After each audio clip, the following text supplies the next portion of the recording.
asante Bwana, asante wema wako Bwana Yesu, asante, mimi nasema asante, moyo wangu nasema asante, nasema asante, nakili Bwana, asante, mimi nasema asante,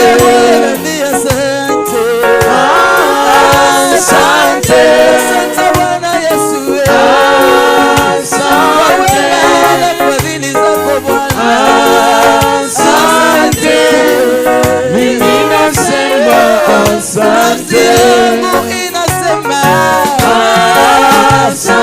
asante kwa yale yote umetenda, asante, asante Yesu, asante, mimi nasema asante, asante asante, na utukufu Mungu wangu, asante, asante, mimi nasema asante.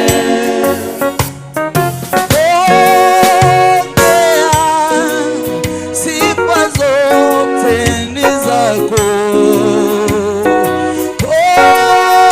pokea utukufu ni wako, heshima ni zako, pokea zote, heshima ni zako, pokea zote, nasema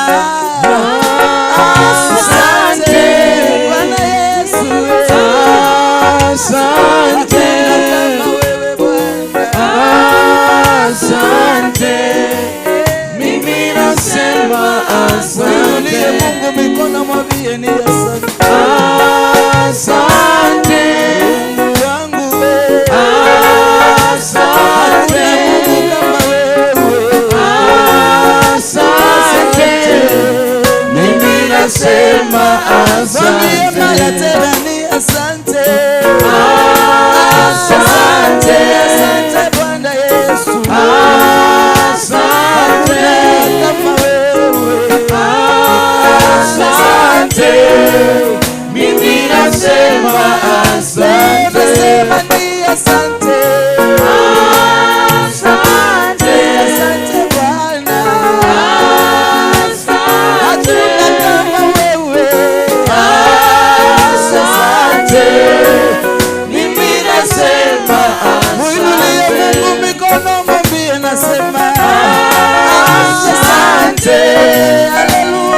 wastahili, wastahili sifa za moyo wangu, na kuabudu, uliniumba ni kuabudu, na kuabudu, Mungu wangu, na kuabudu Yesu. Inua tu mikono yako juu katika jina la Yesu. Kila mtu just lift up your hands. Lift up your hands, everybody, in Jesus' mighty name. I want you to speak a prayer and tell God, this Wednesday I will not leave this place the same again. Wednesday hii sitatoka vile nilikuja. Hallelujah. Open your mouth. Fungua mdomo wako, sema hii Jumatano ya Deliverance service sitatoka vile nilikuja. In the mighty name of Jesus. Already the cloud is there. The angels of God are there. Yes. We praise you, Jesus. We worship you, Lord. In humility we stand in your presence. Lord, we praise you. Lord, we worship you. Ambia tu Mungu jambo. Your mouth is your destiny. Your mouth is a key to your breakthrough. Mdomo wako ndio kifunguo ya baraka yako. Katika jina la Yesu Kristo. Unapotamka linatendeka. Katika jina la Yesu Kristo. Father, we bless you and we honor you. In Jesus' name we pray. Amen. In Jesus' name we pray. Amen. Hallelujah. Why don't you give God a clap offering in Jesus' name? Piga makofi vizuri if you are clapping to Jesus. Pigia Bwana makofi kama unampigia vizuri. Amen. Hallelujah. Because it's a house of love. I want you to walk to 2-3 people. Salamia watu wawili watatu. Wengine labda ndio kifunguo yenye kitu unatafuta na ako karibu na wewe. So tembea katikati. Usione mtu amesimama.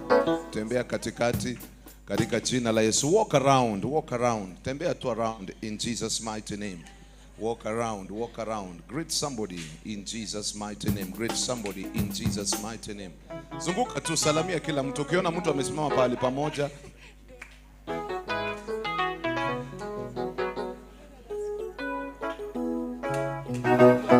move around. Yes, sir. Zunguka tu, salamia mtu. Ukiona mtu amekatalia pahali pamoja, hao ndio watu wanajifunganga irizi. Unajua nyumba ya Mungu iko na mambo. So ukiona mtu amekatalia pamoja, anaogopa itaanguka. Amen. Hallelujah. According to kulingana na masharti ya Apostle, anapenda sana watu kukaa hapa. So nitaomba tu wale wenye wako huku, tafadhali tukuje huku katikati. Watu wote wenye wako huku tukuje huku katikati. Kuna nafasi nyingine hapa mbele kama unapenda mbele. There is a seat huko. Lakini wote wenye wako huku tafadhali tusonge hivyo. Anapenda watu wakiwa katikati pale. So that hii pila, usipite hii pila na usipite hii pila. Itakuwa vizuri sana. Wapigie makofi wanaposonga. Si rahisi kungoa mtu pahali amejipanda. Amen. I think tutasonga tu because hii pila asije akakuambia kitu. Tusonge tu, hii pila ndio mwisho, watu wakae katikati ya hizi pillars. In other words, usonge nyuma kama hakuna nafasi mbele.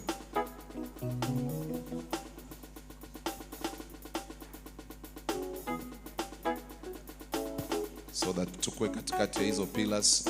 I think amerudia mara kadhaa kwa nini. Amen. Inua tu mikono yako katika jina la Yesu.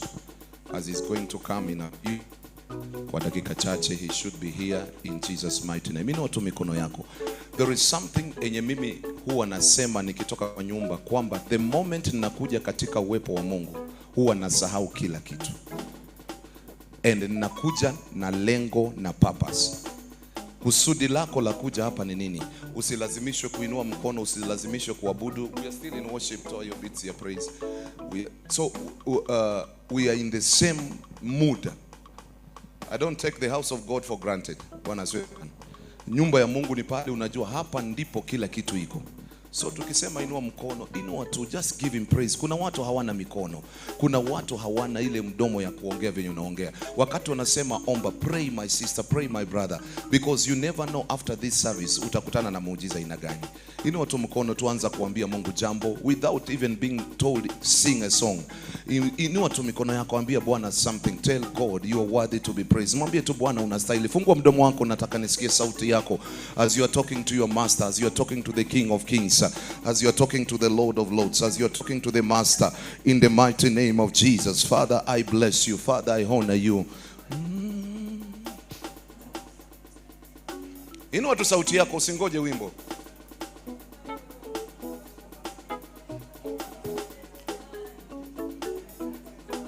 Just worship the Lord. Pastor Beatrice has led us very well.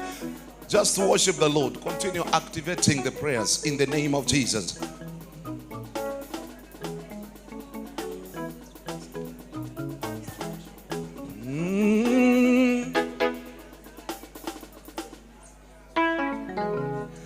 Yes, Lord, we thank you. We bless you. Thank you, Jesus. Thank you for the open heavens. Thank you, Father. Na ijulikane wewe ni Mungu. Na ijulikane wewe waweza. Na ijulikane watenda mambo makuu. Na ijulikane duniani kote. Na ijulikane wewe ni Mungu. Inua tu mikono, mwambie Bwana, na ijulikane wewe waweza. Na ijulikane watenda mambo makuu. Na ijulikane duniani kote. Na ijulikane wewe ni Mungu. Na ijulikane wewe waweza. Na ijulikane watenda mambo makuu. Na ijulikane duniani kote. Inua mikono, mwambie na ijulikane Bwana. Na ijulikane wewe ni Mungu. Sababu imekuleta hapa, ijulikane ni Mungu. Na ijulikane wewe waweza. Na ijulikane watenda mambo makuu. Na ijulikane duniani kote. Mwambie na moyo wako, na ijulikane Jehova. Na ijulikane wewe ni Mungu. Na ijulikane wewe waweza. Na ijulikane watenda mambo makuu. Na ijulikane duniani kote. Inua sauti yako na useme na ijulikane. Na ijulikane wewe ni Mungu. Na ijulikane Baba. Na ijulikane wewe waweza.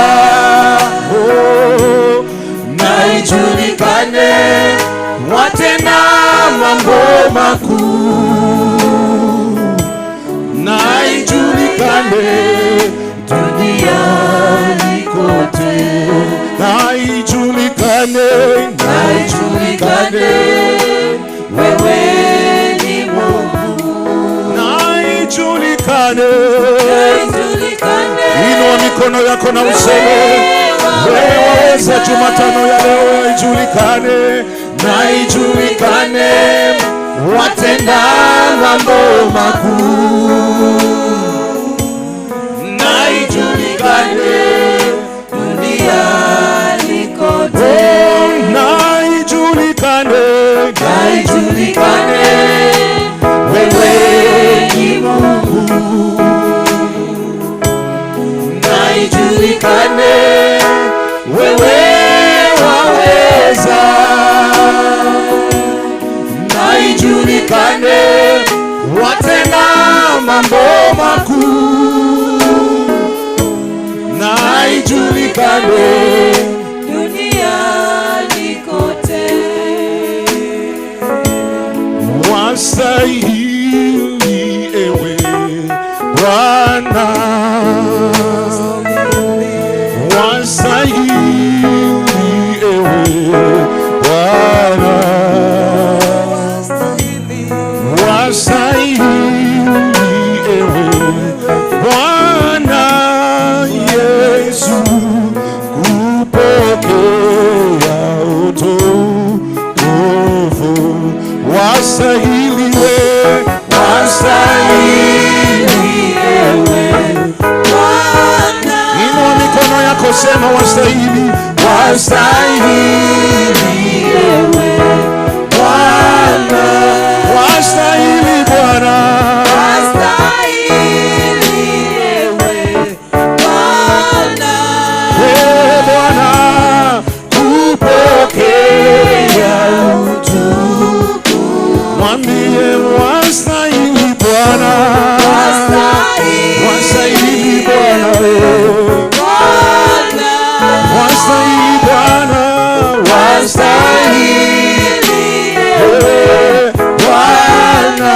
wastahili Bwana, wastahili Bwana, Bwana, Bwana, kupokea utukufu. Imba wastahili Bwana, inua mikono yako, mwambie Bwana wastahili. Hakuna kama wewe Bwana, wastahili ewe Bwana, wastahili Bwana, wastahili Bwana, Bwana, kupokea utukufu. Jehova, Jehova, Jehova, wewe ni Jehova, Jehova, Jehova, mwambie Jehova,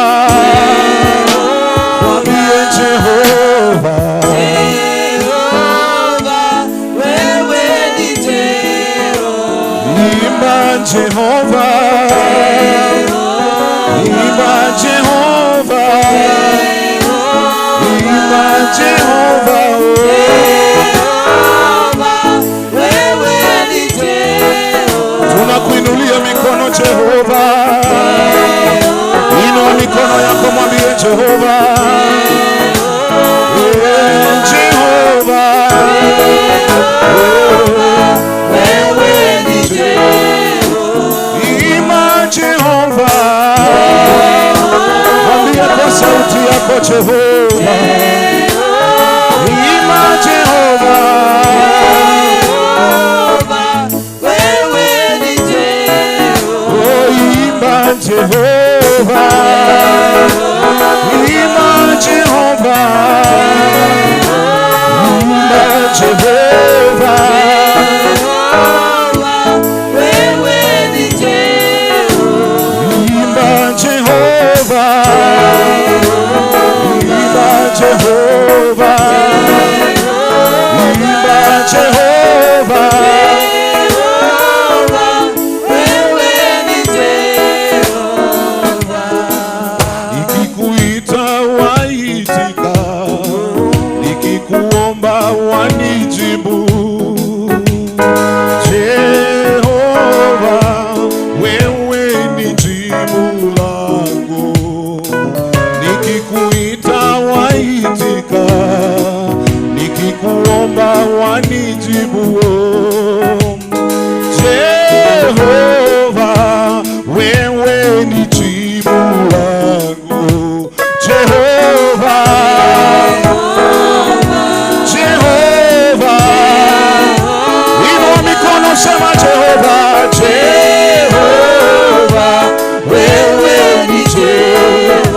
Mwambie Jehova, kwa sauti yako sema Jehova. Yesu ni Jehova. Wewe ni Jehova. Ima Jehova. Tembea nasi Bwana. Tunakuhitaji Jehova. Mponyaji magonjwa. Hakuna kama wewe Jehova. Jehova.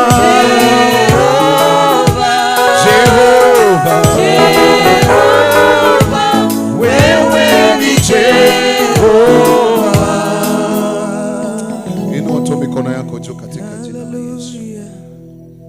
Yeye ni Jehova, mponyaji wa maisha yetu. Yeye ni Mungu ambaye ukimuita anaitika. Fungua tu mdomo wako, mwambie wewe ni Jehova Yesu. Wewe ni Jehova mfalme. Kile kilikuleta hapa lazima upate suluhisho katika jina la Yesu. Thank you Jesus, thank you Lord. Thank you King of Kings. Thank you Master. We bless your name. We worship you. We give you. We worship you Lord. We give you praise. Even as you're going to praise you Lord, tusaidie Jehova. Wakati mahubiri nakuja, tusaidie kupitia nabii wako. Asante maana wewe ni Mungu. Tunashuka chini ili uinuliwe Bwana. Utukufu wako na heshima katika jina la Yesu Kristo tumeomba na kuamini. Amen. Amen. Wapi sadaka ya makofi kwa Yesu katika jina la Yesu. Piga makofi vizuri katika jina la Yesu. Amen. Amen. Nataka tusifu Bwana kwa dakika moja, then mtumishi wa Mungu atakuwa anakuja katika jina la Yesu. Patia mwenzako high five, mwambie kuwa tayari. Ukiona amezuba, wachana na yeye. Pea mwingine. Patia mtu high five, mwambie kuwa tayari. Amen. Amen. Amen. Hallelujah. Inua tu mikono juu basi. Unajua mimi nilizaliwa kwa kelele. Na huenda wakati mama yangu alinizaa nilipiga nduru sana. So inua mikono juu. Usipoinua mikono nitaomba irudi kwa tumbo. Inua mikono juu. Nataka ucreate atmosphere. Mimi sipendi ibada inakaa ngumu, ibada inakaa haina uhai. Bwana asifiwe sana. Napenda ibada ambayo iko na utukufu. Sema amen. Amen. Biblia inasema kwamba tupige shangwe na vigelegele kwa Yesu. Bwana asifiwe sana. Inua tu mikono, wacha urembo mingi, wacha ungwana. Najua umepata loan, najua uko na fuliza. Wewe inua tu mikono juu katika jina la Yesu. Inua mikono juu. Inua mikono juu. Ukiona mwenzako inua mikono juu, hama hapo. Kuna watu wanakushikianga anga tu. Inua mikono juu. Nataka tupeperushe na ujitabirie, useme Jumatano ya leo ya Deliverance naenda kupokea muujiza katika jina la Yesu. Inua tu mikono vizuri. Inua mikono vizuri. Ninajitabiria baraka za leo ni zangu. Baba, miujiza ya leo ni yangu. Wewe nyamaza tu, mimi ninajiongelesha. Baraka za leo ni zangu. Wachawi wote na waganga, Mungu wa frustrate katika jina la Yesu. Yule amezuia baraka yangu, yule amezuia muujiza katika jina la Yesu, wote waambulie patupu katika jina. Inua mikono tupeperusha katika jina la Yesu. Haya moja, haya mbili, haya tatu, wapi shangwe na vigelegele. Hallelujah. Amen. Hakuna Mungu kama wewe. Hakuna Mungu kama wewe. Hakuna Mungu kama wewe. Hakuna hata Oh, ima hakuna Mungu kama wewe. Hakuna Mungu kama wewe. Hakuna Mungu kama wewe. Hakuna hata Oh, ima hakuna Mungu kama wewe. Hakuna Mungu kama wewe. Hakuna Mungu kama wewe. Hakuna hata ima hakuna Mungu kama wewe. Hakuna Mungu kama wewe. Hakuna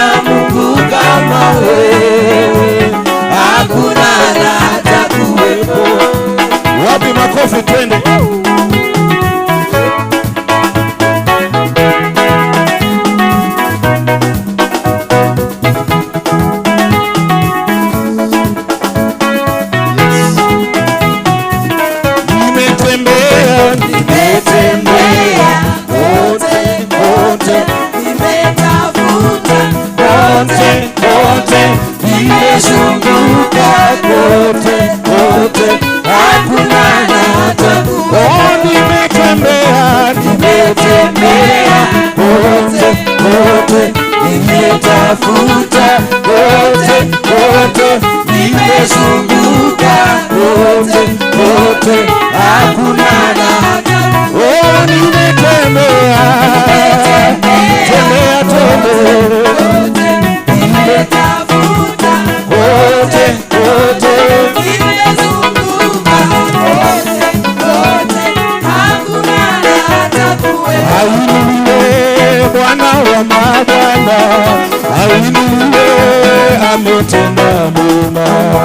Ainuliwe Bwana wa mabwana, ainuliwe, ametenda mema. Oh, ainuliwe ni Bwana wa mabwana, ainuliwe, ametenda mema.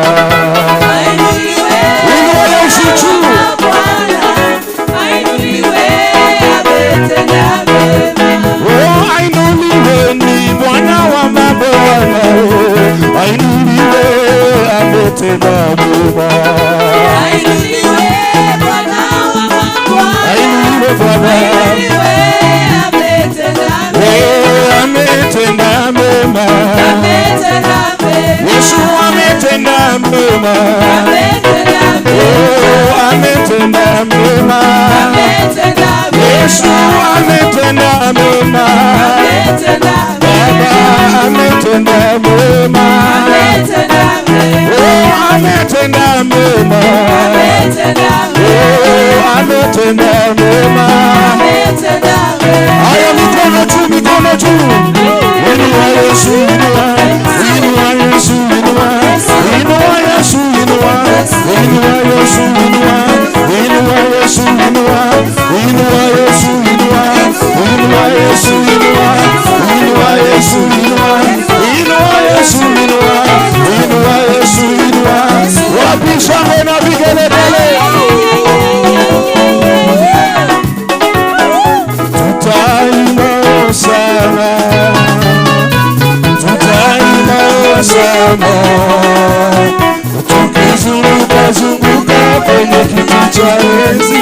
Tutaimba sana, tutaimba, tutaimba sana, tutaimba, tutaimba sana, tukizunguka zunguka kwenye kiti cha enzi. Tutaimba sana, tutaimba, tutaimba sana, tutaimba, tutaimba sana. Tukifanya nini?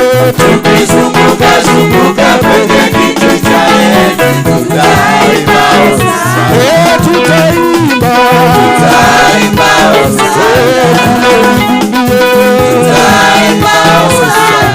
Tukifanya nini? Tukizunguka zunguka kwenye kiti cha enzi. Tutaimba sana, tutaimba, tutaimba sana, tutaimba, tutaimba sana. Tukifanya nini? Tukizunguka zunguka kwenye kiti cha enzi. Tutaimba sana, tutaimba, tutaimba sana, tutaimba Bwana, tutaimba sana. Tukifanya nini? Tukizunguka zunguka kwenye kiti cha enzi. Tutaimba sana. Thank you. Father, we thank you and we give you glory. We worship you this afternoon. Indeed, we are here before you to seek your indulgence, you seek your favors and glory. You are the only God. We adore you. You are Adonai. We worship you. In Jesus' name, somebody say amen. Salimia watu wawili watatu.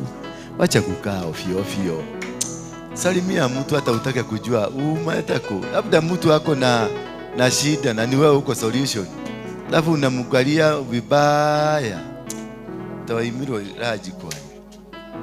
Thank you. Sasa mpigieni Yesu makofi. Asante, asante. Chukua kiti chako cha baraka, cha muujiza baraka. Ukaweze kuketi, ukabarikiwe. Asante sana kwa wageni wetu ambao wamekuja. Nashukuru sana. I really thank God for you. Hata kupata nafasi ya kuja tukaonana hapa, tukaonana. Wengine ni kwa YouTube, umetuonania YouTube.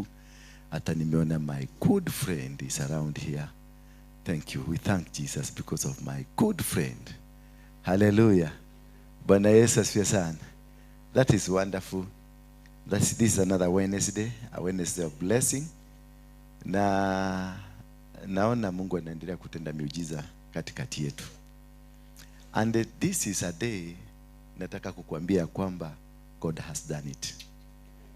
If you came here being held, umekamatwa, you have been set free. Bwana Yesu asifiwe sana.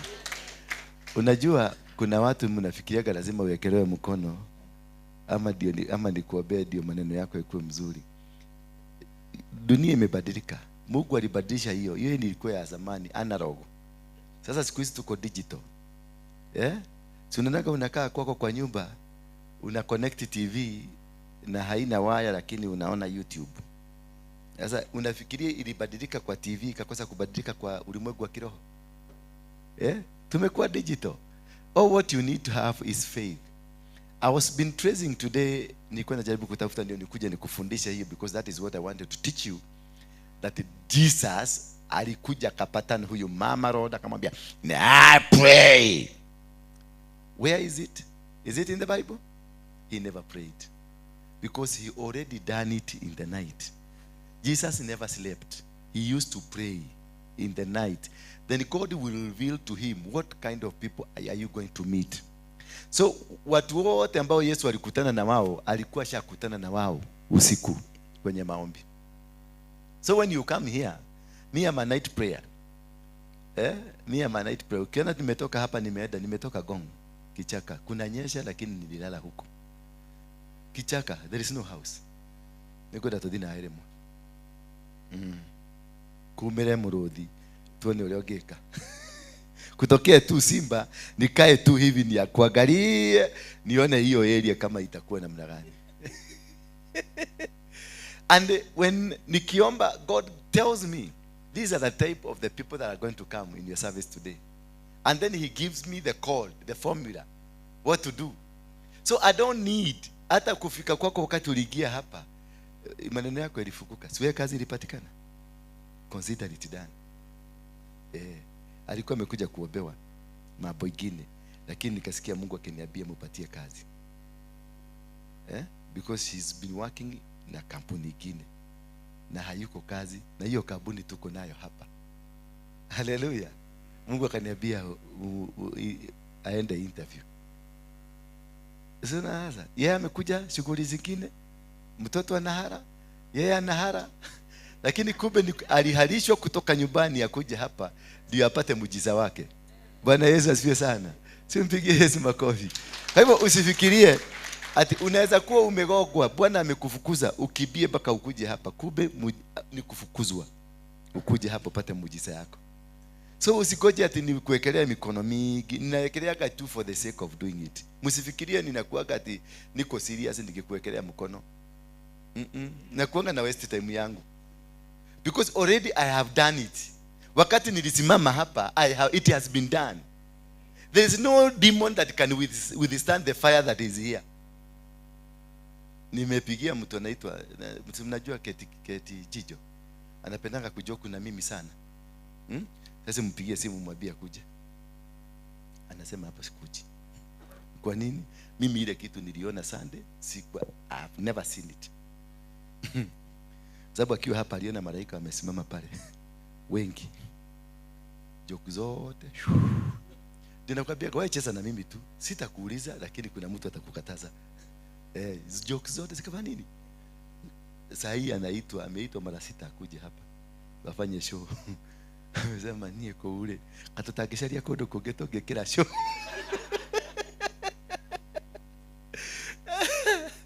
Karaja siku moja alikuwa anakaa pale. Karaja nasoma napenda kusoma vitabu sana. So akiwa pale hii kiti ilikuanga hapa. Akaona watu wamekaa hapo. Kuangalia akaona ni malaika. Karaja nilikutana naye pale kwa mlango. Sasa nikashindwa. Hiyo nataka tu tuulizane hiyo swali. Nilikutana na Karaja pale kwa mlango. Nikamuuliza ni nini baya? Ale henado. Nikamuuliza nani? Donatali alaika. Nikamuuliza sasa, nikutoroka natoroka. Ai. Acha wewe. Nikamuuliza sasa, kama siwe ni mwokovu. I don't simaanishi sijaokoka. Siwe ni mwokovu. Unaweza ukisikia Yesu wako hapa, si unaweza kufurahi? Mbona unatoroka malaika wakikuja? That's the nature of man. Bwana Yesu asifiwe sana. And they have always, like now they are here, they have arrived. So what are they doing? Naona Raphael, naona Gabriel, ninaona Uriel, ninaona Zedekiel. Wote wako hapa. Bwana Yesu asifiwe sana. So wamekuja kufanya nini? Si wamekuja kudeliver. Ukiona Gabriel amekuja kudeliver message. Ukiona Michael amekuja kupambana. Ukiona Raphael kuna healing inafanyika. So why will I lift up my hand to do what? Mbona nikuwekelea mkono na already ishashughulikiwa? Already mmeshughulikiwa, kila mtu ameshughulikiwa. Mine is just to confirm to you that he has done it. Bwana asifiwe sana. I want to raise a church that has got faith. Faith kama ilikuwa na yule mama anaitwa Lois. Mnajua mama niko na Lois? Ni kitabu gani? Yeah? Kitabu ya Timothy. Huyo mama ndiye alifanya Timothy mwenyewe. Ni Timothy ni nani? Ndiye alifanya Timothy mwenyewe akubalike katika ulimwengu wa kiroho. Timothy was weak, but the faith of her grandmother made her to become strong. Bwana Yesu asifiwe sana. Because Paul says that we know the faith that was with your mother, your grandmother. It is the same faith that was with your mother, and it is the same faith that you have. So this man was riding on a foundation that was laid. What is your foundation? Kama umetoka kule unawekelea kwa mikono, kuja, I want to change that narrative. Mikono kuwekelewa sio solution, utaanguka. Maana kunao wamewekewa, tulikuwa hapa tukasikia, wameenda wamepatiwa hilisi ya kuangusha watu. So for you, kama una imani yako ni kuwa lazima uanguke, I think we must change. We must repent. Tuhonoke ligi niguo. Because Yesu alipata mama alikuwa mgonjwa, akamwambia imani yako. Huyo mama alianguka. Akakuta mwingine, kabia umesamehewa dhambi zako. Huyo mama alianguka. Akakuta mwingine ni kipofu, akatemea mate hivi, na hiyo wachungaji wana avoid sana. Ni kwa nini hiyo wachungaji ampendi hiyo? Na hiyo ndio muujiza ile kubwa. Alitemea udogo mate, akatengeneza ndoro, akapaka huyu mzee kwa macho, akamwambia enda uoge. Niki kana jamu he paka hau. Murega gwika muujiza ucio niki. Wahujia. Mnakataka kufanya hiyo muujiza wewe, aya. Huyu mzee ni wapi huyu? What's your name? Habari yako? Wewe ni nani? Nani Amos Kimani? Ule tulikuwa naye jana. Hebu. Haya, kama ndo ashajagia na ihenya atia. Ndio kama menyete. Haya. Materu ni madhire. Nakaduti. Wow, ndio kunywa kage. Ndio kunywa gaduti kage. No kinyonyo gaduti. Kero le unywa. Na karato nywa. Uko na ushoke mwanake. Ni uri ado. Ni uri ado. Ni uri ado. Ni uri ado. Ni ukoroko na ado. Aya. Graduation. Graduation. Graduation. Yao. Yakahega kwa. Kala kanini? Kana kala gakuru. Kala gakuru. Niko wathi graduation. Graduation. By tomorrow. By tomorrow. Ukurara Eldoret. Good. Ndikarebe. Ni ngore hatigiti. Muthe ucio ni athera muno. Muthe ucio ni athera. Niguo. Yes. This is a change that we need. Hii ndio miracle sasa. Huyu mzee atasema ako na miracle. Lakini sasa nigekelea ya mkono suti ingeingia kwa mwili. We need the transformational change. Not only spiritual, but physical. We need to change. A Christian is supposed to be the richest man on earth because we follow Jesus and we follow the God, Mungu mwenye vitu zote. But now angalia, Waislamu ndio wanatufanyia vitu zote. Waislamu ndio wanatufanyia vitu zote. Mawalia ndio wanafanya hii mambo. Watu waidi ndio. Muidi hana shamba. Ama kuna muidi apart from shamba ya maua. Kuna habari umeona muidi akilima jahe? Na anaishi wapi? Ile nyumba anaishi pale Gara huwezi afford kulipa. Na huko na shamba eka 10. Mnauana kwa sababu ya ploti. Muidi hataki ploti, anataka rento. Na ni yeye ana control economy. Kama utagesharia kiu, what is this that they do? Yeye amekaa hapa, wamejazana hapa Gara na Parkland, nyumba za rento, 2 bedroom, 3 bedroom, lakini ako na factory industry kubwa sana. How walifanya nini ndio waka control economy? Ni madhabahu gani hiyo walifanya? We utulete na drama ginya nisi atarukire. Oliver, utulete na drama ginya drama nisi atarukire. Ukihorera Yesu.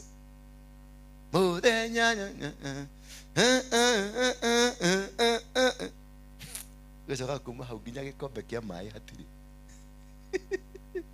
Na muhedera dia kaina merera ng'ombe uguo. Kaiwa account yake ni ekira milioni 100. So what is this that we don't do right? Bwana Yesu asifiwe sana. Ni nini? Nataka kusisitiza sana kwa hiyo kitu, na mafundisho yangu of late imekatalia hapo, because I really want to build a generation that will conquer. When I was in Mungiki, how many of you know I was in Mungiki? Wale wanajua nilikuwa Mungiki? Wale wamekuja hapa kwa sababu ya YouTube, inua mkono juu. Wale wamekuja hapa bila na hawa wameabiana kule wameenda, inua mkono juu. Wamesema mimi nimeenda kwa Apostle Waruinge, inua mkono juu. Wale wako hapa na hawakusema, wamesema wameenda soko ama wameenda kupeleka sister ndio ule mmoja.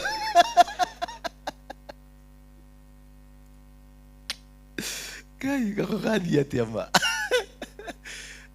All in all, Jesus is preached. Si ndio?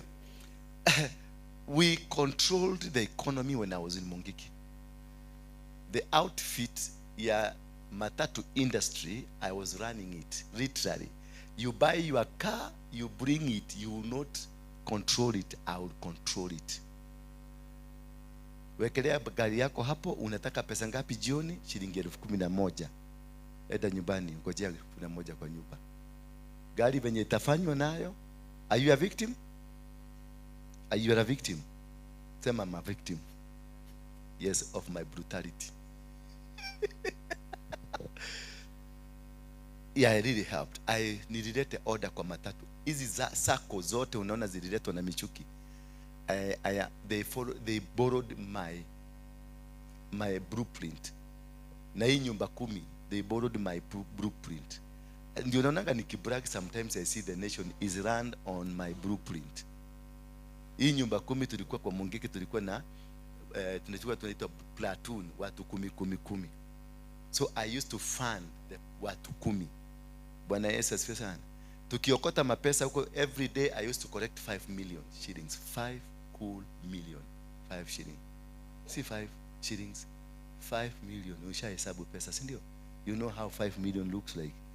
Every day zile collections za matatu, collections za takataka, collections za kunyaganywa, zote zilikuwa zinaletwa kwangu. Alafu platoon kulingana na proposal 1 2 3 4 5 6 7 8 9 10. Ile proposal mtakuja nayo. This is the project mnataka. Ni pesa ngapi? Ni 300,000. Mtakuwa mkilipa aje? Tutakuwa tukilipa shilingi 500 kila siku ushika. And that is how I was able to empower and capture the city from the hands of the Asians. Na hizi jumba zote mnaona ziko na stalls, zote zilikuwa za Wahindi. Sasa tulienda hapo kama pale Mfungano Street. Hizo manyumba unaona Muhindi anauza kiatu kama hii. Tunaenda industry tunaipata hii kiatu industry ni shilingi ngapi? Muhindi anauza shilingi 1000 ngapi? 3. Hapo ndio ile kitu mnasikia inaitwa madiokore. Nasikia madiokore? Hapo ndio ilikujia. Madiokore ni ile rugu ya Masai imekaa hivi. Tuko na maafadi hapa watakwambia walisubuana na sisi sana. So hiyo madhiokore tulikuwa tunaweka hizo viatu, tunaenda ida stadium tunanua hiyo 500, tunakuja tunaweka kwa duka ya nani? Ya Muhidi kwa mlango yake hapo. Si anauza 3,000, sisi tunauza 1,000. Alafu kuna hii platoon ndio inauza. Unawatengenezea platoon nyingine ya watu 10. Hiyo ni sasa ni security. Maximum security kwa sababu ya Kajo.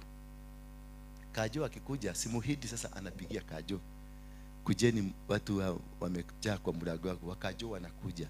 Sasa hatuko tunachapa Kajo tukifukuza. Tunashika hiyo Kajo tunaigiza ndani ya duka ya Muhidi. Sasa tunatoka hiyo Kajo, Muhidi akifanya nini? Akiona. The following day Muhidi anakuja vitu zake anaenda. Hivyo ndivyo tulichukua Kenya, Tomboya, River Road, zote. That is hiyo ndio. It was bad according to the law na macho ya wale wazuri, lakini hawa watu wote unaona wako huko wa members of Mungiki, the owners of hizo mastalls, wanaendesha magari, wanakaa nyumba mzuri na wanaishi mzuri. Hatukutumia njia mzuri hiyo na repent, lakini baadaye ilikuja ikakuwa mzuri, watu wanaendesha magari. Hata mimi hapo ndio nilitoa utajiri. Akristo matiri marahe kedo nanyo jeterere kuona kedo kia Akristo todo. Akristo ni mean, they don't know how to fight. Muislamu fights for what he's doing. Muhidi fights for his position. Unaona hiyo tulitumia nini? Kitu kinaitwa madhabahu. Tulikuwa tulichinja mabusi, tukairaise altars, madhabahu.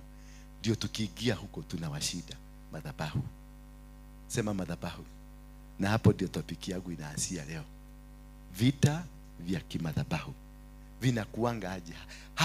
How do we win territories? Territories are won by altars, not by your prayers.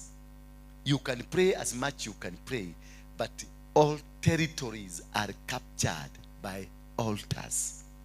And I want to look at the altar that won the vicious battle that has split this world into two forever. The altar of Abel and the altar of Cain. They all come from the same womb. They are brothers. But Cain alipeleka nini? Madhabahu, alipeleka dhabihu yake ya vitu ambavyo vilikuwa ni za nini? What was it, Karanja? Atwalileke? Cain. Ya shamba. Naye Abel alipeleka nini? Adhe tualile dosia thakame. Bwana Yesu asifiwe sana.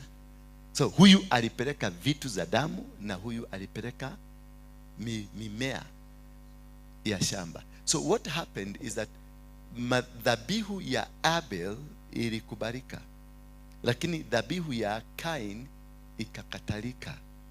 Kwa nini? Because this is much more stronger than this one. Because it involved what we call the blood. So when I was in Mungiki, and those ambao tumeenda kwa waganga, the involvement of blood altar is much emphasized. We emphasized on kuchinja mbuzi. Kama tulikuwa tunakuja kushika mji wa Nairobi, tulichinja mbuzi na tukachukua na udongo na ile damu tukachanganya na udongo, kisha tukanenea. Hivyo ndivyo tulienda huko Morem Eastlands. Ile shaba ilikuwa ya watu wa Kiabu Dadora. Tukaenda nikachinja mbuzi 7, nikatanganya hiyo damu na umchaga, na tukaambia Mungu wetu ule tulikuwa tunaabudu, tumechukua ardhi hii. Bwana Yesu asifiwe sana. Na kutoka hapo tulikatakata hiyo shamba yote ya Kiabu Dadora, wakiangalia na macho hivi. Na polisi wakakuja, tukawakatakatia shamba na wakachukua. Jeshi wakakuja, GSU, tukawakatakatia shamba. Ule mkubwa wa GSU tulimpatia ploti 12 akatulia. Wazee wa Kiabu wakienda huko wakaambiwa nendeni mkaongea na hao. Hiyo ni civil matter, endeni kotini. Wakaenda kwa judge, tukaona judge kado, tukampatia shamba. Judge akaenda Karura akasema nyinyi leteni title yenu inaonekana kama ni fake. Bwana Yesu asifiwe sana. tukapatiwa na kitu inaitwa advanced possession, but we were wrong. But what was speaking? The altar. Kiabu, hiyo shamba yote Morem, uende baka kule Dadora, utapata watu wa huko wamejenga hizo nyumba na loan za bank. I want you to catch me now here. Wamejenga hizo nyumba na loans za bank. But the certificate ile that is in the bank, it's not a title deed. It is a certificate signed by Dora Waruinge. Hiyo ndio walipeleka bank na wakapatiwa loan. Lakini ukiangalia watu wa Umoja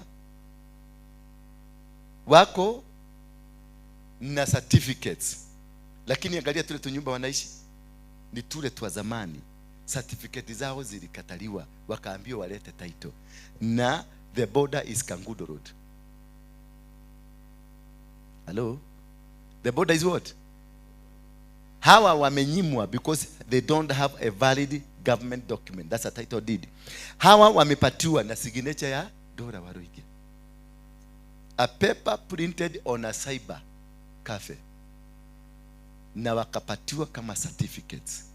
Shareholding certificates. And they, until today, they own. Wamejenga manyumba on loan from a bank on a certificate.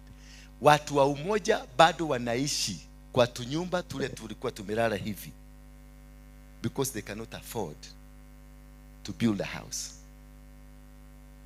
What does that tell you? What does that tell you? There is power in the altar. Until wakati niliokoka na nikahisi Mungu akanizungumzia, rudi kule kwa wazee hao ulinyaganya, uwarudishie mali yao ndio nikubariki. Hallelujah. Sasa hapo ndio kizungumkuti ilikujia. Nikaambiwa, your first step for me to bless you, you must return all that you took. Na ikakuwa hivyo. Nikaenda huko Morem, nikaita wachungaji wote, nikatengeneza breakfast. Ulikuwa? Tukatengeneza breakfast, nikawaita, nikawaelezea venye tulifanya. Ndio tufanye nini? To cancel. Nikaita Bishop Harrison Nganga, ndio to cancel. Alafu nikaenda kwa wazee wa Kiambu Dadora, nikawapatia zile mbuzi 7 nilitoa za kuchinja. Nikanunua mbuzi 7, nikawapatia zikiwa hai, Bishop wakiwa hapo. Nikapatia Bishop, naye Bishop akawarudishia. Tena wakarudishia Bishop, ndio a cancel. Ndio hiyo madhabahu ikuwa cancelled. Kutoka hapo 1 month later Uhuru akateremka huko na akasema atapatia watu Israel title. Immediately I did that.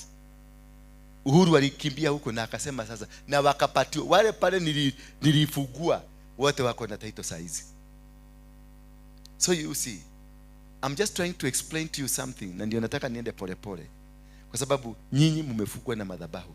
Hivyo ndivyo Mungu aliniambia, ni madhabahu imewafunga.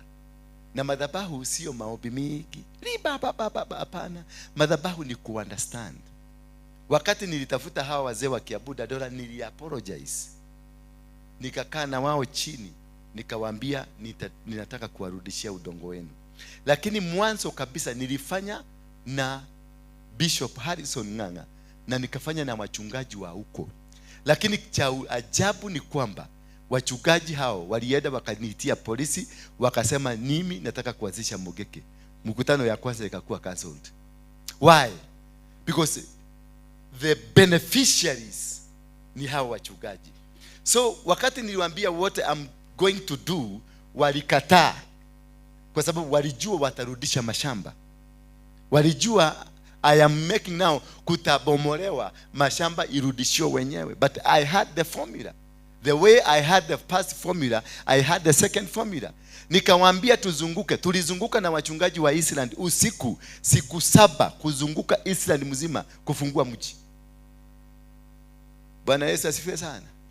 Tulikuwa na akina Nudhu, akina Isaac, wao wachungaji wote walikuwa. Kisha baada ya hivyo walipoenda polisi Nikajua ni madhabahu imewakamata, si kupenda kwao, kwa sababu hiyo kanisa imejengwa kwa udongo ama shamba iliyomilikiwa na madhabahu ya Mungiki. Ndio unapata Israel wakati mwingine makanisa ilikuwa kubwa, washirika hapo nje wako ni washirika kama 7 ndani ya kanisa, na hata baiskeli hakuna. Next opposite kuna kioski, kioski kametoshana hivi kaba, na zile gari zimepakiwa nje ni Range Rover, ni Mercedes, because madhabahu ile ilikuwa inatawala huko ni madhabahu ya kishetani, si ya kiungu. Mungu hawa nao wamejenga nyumba, kanisa ya Mungu juu ya madhabahu ya kishetani. So what will happen? Umeokoka sasa, kwenu ni kwa wachawi na kwa waganga. Kwenu maguka yako alikuwa mchawi na mganga, kumaanisha ardhi mnayoikalia, madhabahu yaliyofanyika pale, walichinja mambuzi na makondoo na makuku wakiimarisha madhabahu yao. Therefore the land you are sitting on is an altar itself. Then wewe umetoka from that land, wherever you will go you will be controlled by the altar that is existing in your family. No matter how good preacher you are, hata ukue ya kibishop, hata uitwe, ndio unakutanga mzee anakuambia mimi ni bishop, nilifanyika bishop 1978 na anakuomba fare. Bwana Yesu asifiwe sana. Unasikia mtu mimi niko Nairobi, mtu amefika alikuja Nairobi 1982, lakini mpaka saa hii ni hoka. Nakuta magazeti chupa na ndebe, magazeti na beti na chupa na ndege, na alikuja ba 1982 when land was given away. Land was not sold then. Ulikuwa ndio unajikatia Kangudo Road, the city ilikuwa imefika hapa hapa panaitwa Donholm Road. How many of you know Donholm Road? Usituambie. Hao wengine Donholm Road ni gani? Wangapi umetoka Israel? Inua mkono juu. Watu wa Israel. Umewahi kupitia barabara inaitwa Donholm Road? Hujawahi. Umeisikia? Usimeona sasa hawezi kujua. Jogoo Road ndio Donholm Road.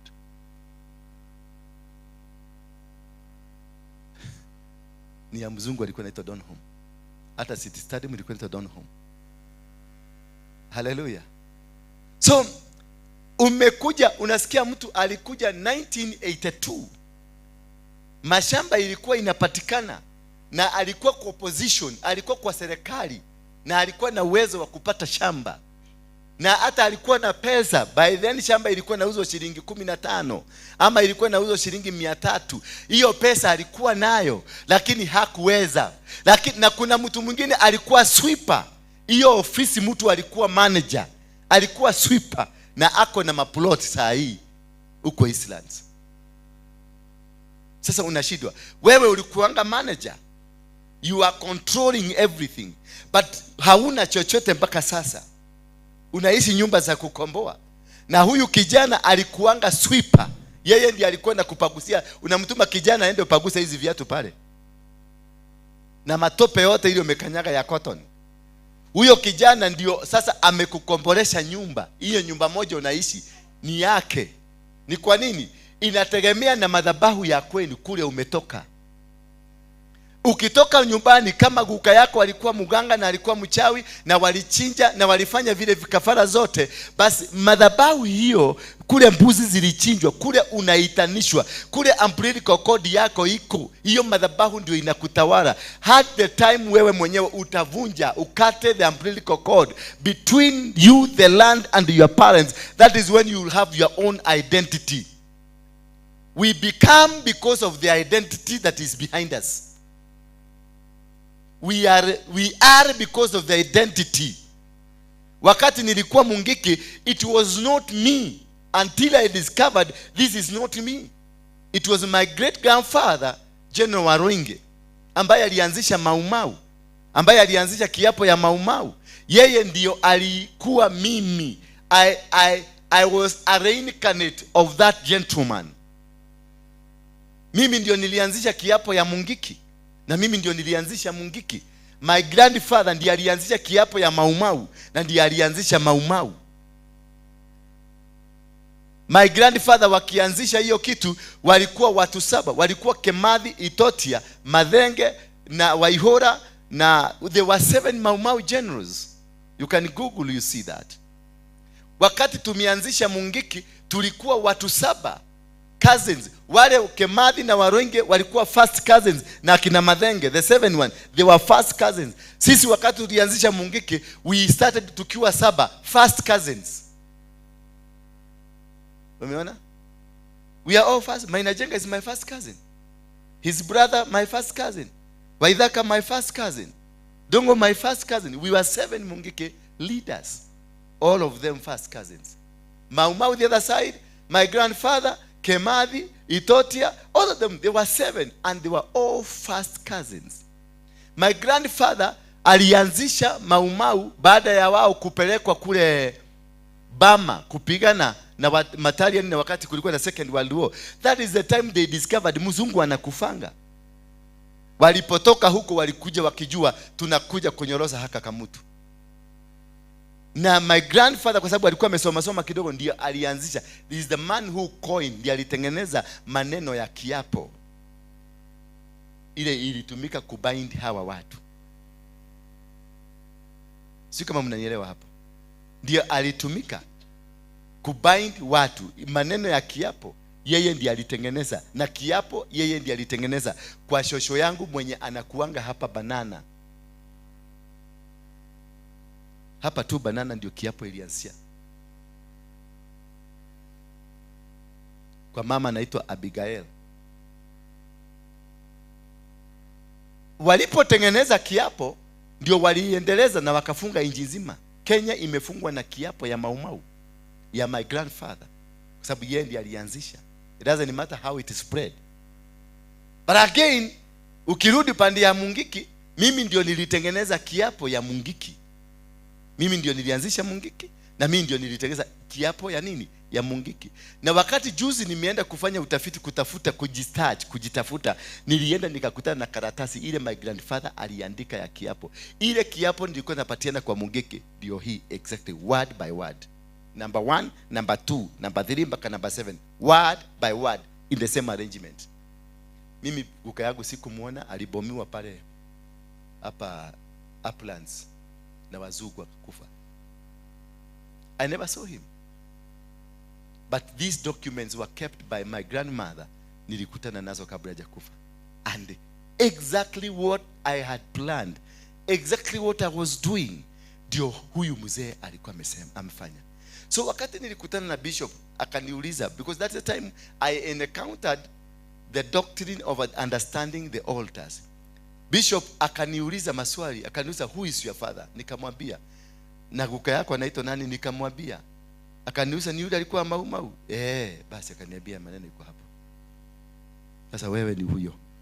Tukafanya research nikajikuta I was not me. Hiyo mtu yote mlikuwa mnafukuza huko, mnapiga marisasi, mnafanya, it was not me.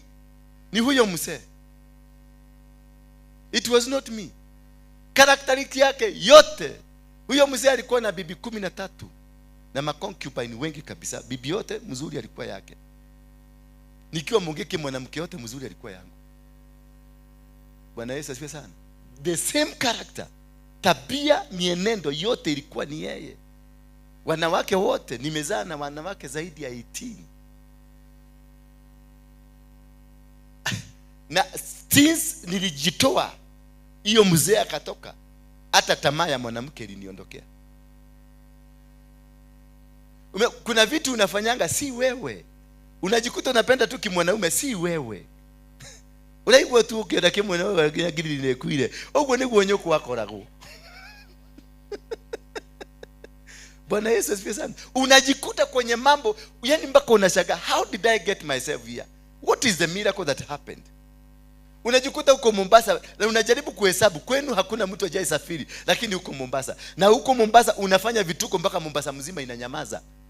Na ukifuata unakuta shosho yako alikuwa hivyo. So there are people here who you are not yourself. You are an altar of somebody. You are a reincarnation of somebody else. Wakati nilienda hapo Islam nikaita wachungaji walikataa. Wakaniambia unataka kuja kutunyang'anya maploti zetu. Mimi nikawachana na wao, nikaenda nikachukua bishop, tukavunja hiyo madhabahu, kisha nikachukua wenye shamba nikawalete on board. Tukakaa hapo tukaongea na wao, nikarudisha zile mbuzi tulichinja, nikawapatia, wakapatia bishop. Kisha bishop akanena kinyume, akavunja ile madhabahu yote. Immediately nani alikuja? Uhuru from the blue. Akakuja akasema title tutatengeneza, na akakimbiza hizo title zilitengenezwa within 1 month na wakapatiwa. Na wale ambao walikuwa na title mbeleni za certificate za umoja, bado title zao hazijatoka na zilikwama na zikakwama. Why? Because there is an authorization of altars. There is authorization. I was the owner of the altar. I authorized the altar to now speak differently. Then I invoked a higher authority. Bishop Harrison Nganga akakuja sasa akawekelea altar mpya ya Yesu Kristo. So before uwekelewe altar, ama before ukuje ukue pastor, ama ukue mhubiri, ama ukue asha, ama ukue mke wa mtu, ama ukue mwenye biashara, you need first to have understood where you have come. Your story, your history will tell you. Kwa sababu utakaa hapa ni kuobea roda na nitakuobea, but nothing will work because what is speaking has not been nullified. The foundation ambayo imekuleta mpaka mbali mfika has not been nullified. It is still in control.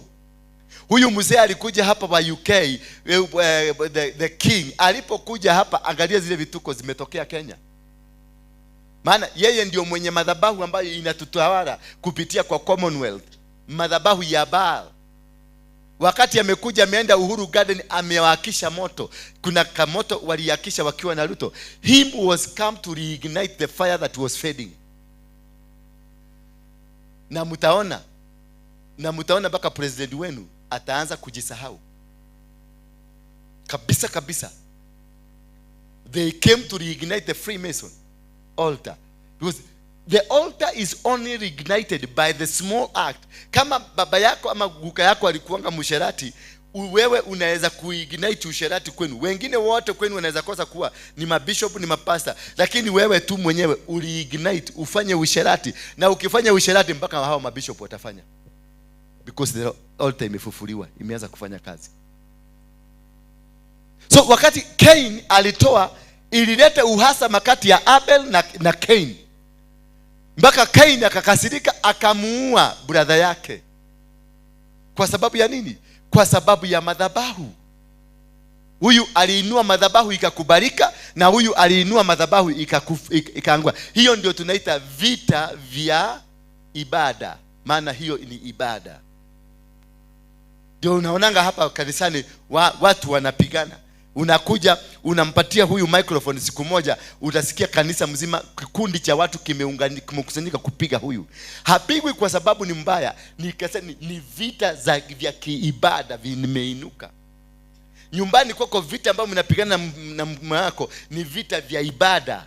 Ile ibada ya kiki, ile ibada ya ndoa inapoinuka, kwa sababu utasema wewe mume wako umemshika, umesikia ako na fununu pale, anakwenda mwanamke, kisha unahama room yako, ama unakaa kwenye bedroom yako, kitanda ni moja lakini piru hapa katikati, maana umekataa ibada ifanyike. Kutoka hapo ndoa inasambaratika.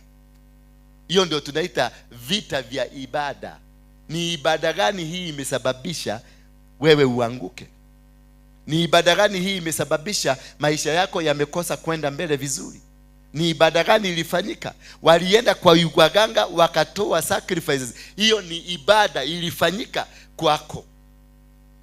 Wengine wamebebwa picha zao wazimepelekwa kwenye shrine, nyumba za kiuganga, mahali kumewekwa paraphernalia za kiuganga, mahali zimefungiwa, picha yako pia imefungiwa hapo, na wamelock na kufuri, meaning your life has been locked.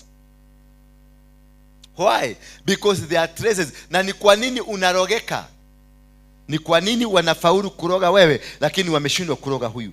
Ni kwa nini wameenda kwa mganga wamesema wewe damu yako inakubalika, ya huyu usilete hapa tena, inakataa? Umesikia story kama hiyo? Walipeleka mtu, mganga akasema huyo mtu usimlete hapa. Ni kwa nini? Ibada iliyofanyika kwa kina Hawa ilimlinda kutokana na uganga aina yote ule. Lakini ibada iliyofanyika kwao inakubalisha, maana kwao kuna ibada hiyo ya kiuchawi na kiushirikina. So akienda kule activation inakuwa ni haraka, lakini activation kwa huyu haifanyiki, maana ibada ya huyu ni tofauti na ibada ya familia hii ni tofauti. So utajaribu kufanya biashara na biashara haitafaulu. Mimi wakati niliingia Nairobi, nilikuja na lori ya mafuta.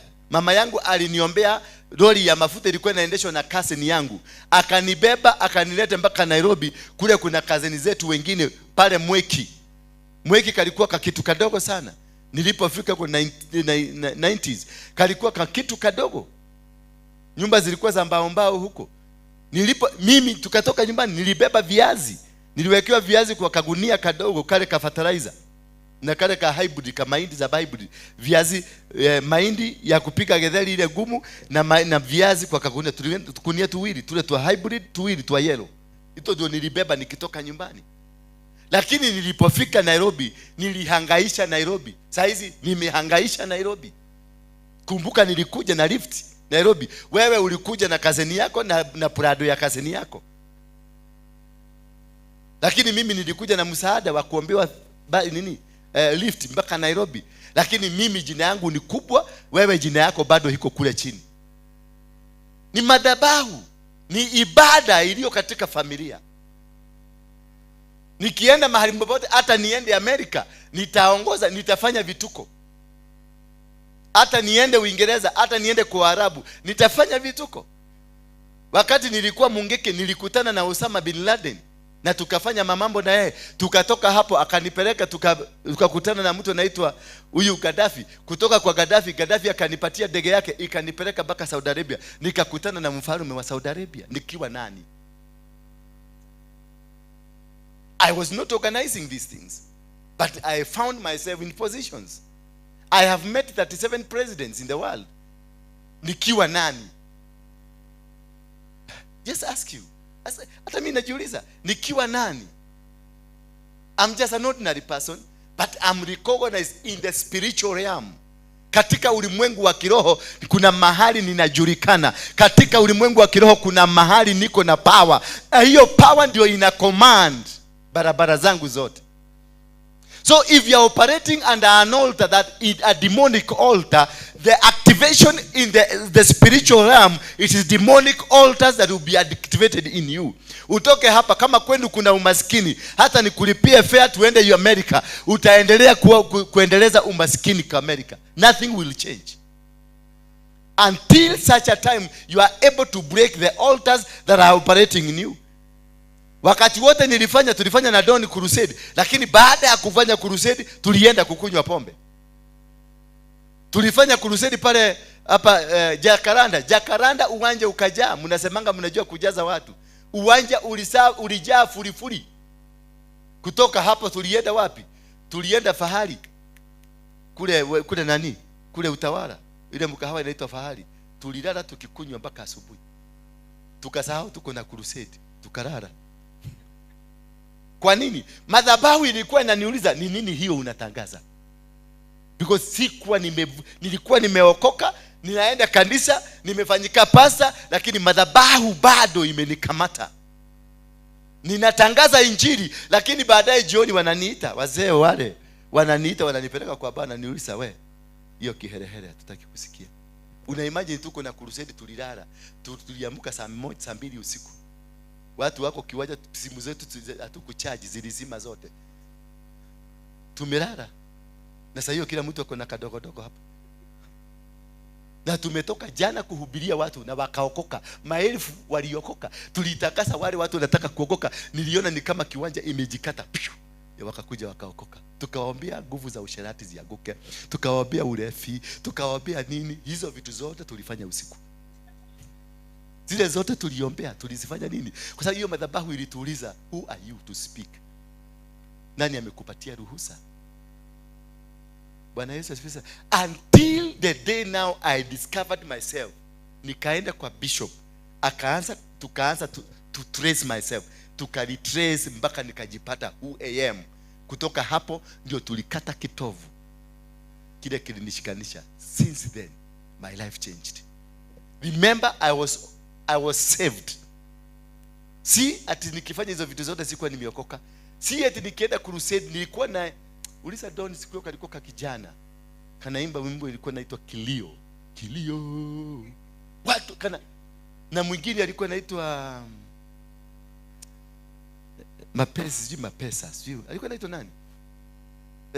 Ule kijana alikuwa nimekaranga nywele. Wa mapendo, Jose wa mapendo. Wakikamata gitaa na wakongomani wengine walikuwa watoto wa Mungu. Wakikamata gitaa kwa kiwanja yote inatetemeka, roho anashuka. Walevi wakaokoka, lakini tukaenda kukunywa usiku. Hiyo ulevi yao yote tukabeba, tukaenda nayo usiku. Tukakunywa. Sadaka yote tuliiacha kwa bar. Sadaka yote tuliiacha ndani ya bar. Unaona? Hiyo ndio tunakwambia ni power. Haijalishi kama umeokoka ama hujaokoka. What is very important, understand what are the altars speaking in your family. Yesu ndio aanze kazi ya missionary. Alivunjua madhabahu. Ibada zote ambazo zilihitajika kwa mtoto wa Kiyahudi zilifanyika kwake. Hakuna kitu hata moja. Walimchinjia njiwa na dilahoi, sitakuwa dilahoge zote na unga. Nikaugagana malikuwa ni ugagali ya ugali. Ni ngano. Walipeleka dilahoge ngapi? 2 na ndutura ngapi?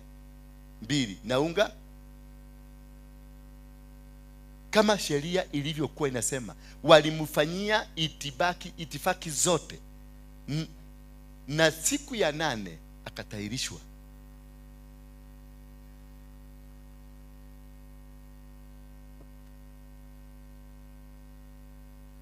Bwana Yesu asifiwe sana.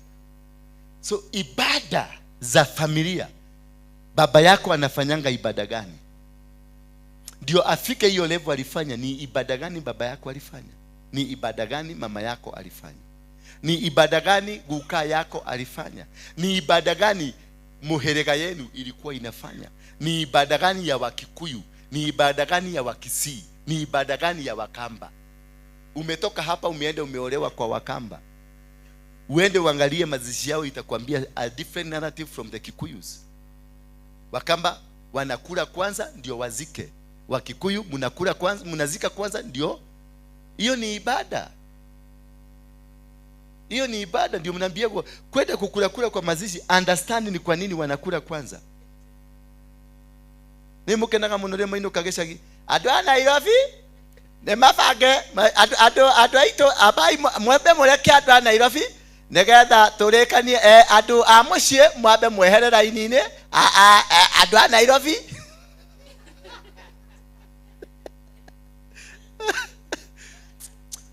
Ibada za kukula kwenye mazishi mnafaa ku understand what is behind it. Ni kwa nini Mukamba atakula kwanza ndio mazishi ifanyike, mwili ikiwa ndani ya nyumba, na ni kwa nini Mkikuyu anazika kwanza ndio akule. Ni kwa nini? Kuna is there spiritual connotation? Kuna meaning hapo. Lazima ikue mwili washo kio nyumbanike nigetha mwabe murie. You see?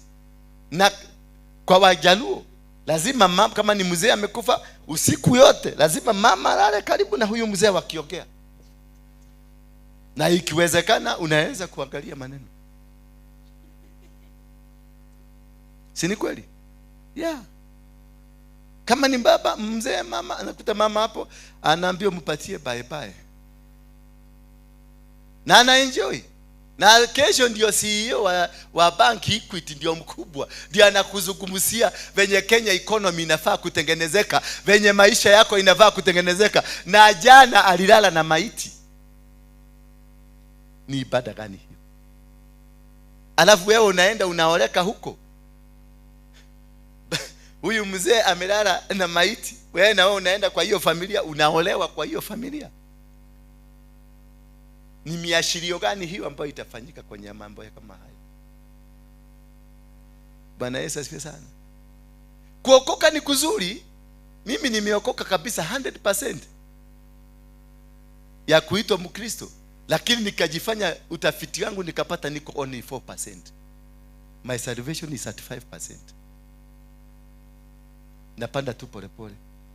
Nikidiscover kitu kama sasa hivi nimeongea hapa, nikiongea nimediscover kuna kitu tulifanya, kuna mbuzi tulifanya mahali. Na lazima hiyo nienda ivuje. Nitaienda nipeleke kwa Harrison. Nimwambie kuna kitu tulifanya na tulifanya hivi. Kuna muhidi nilinyang'anya Kwale hapa. Nimekumbuka, sikuwa nimekumbuka. Sasa si umeona sasa, uokovu is a process. Acha kuja kutabia tini honoke hata igada kwa igada. Hakuna 90% ya watu mko hapa hata mjafikisha 0.01% nyinyi hapa. Na niguo mwetu wa muraraga iguru mwaikuru karushini. Kwa ini mukabata. Hapa hakuna. Nani ajai danganya na simu? Inua mkono wako. Hata deha wewe. Nani ajai danganya?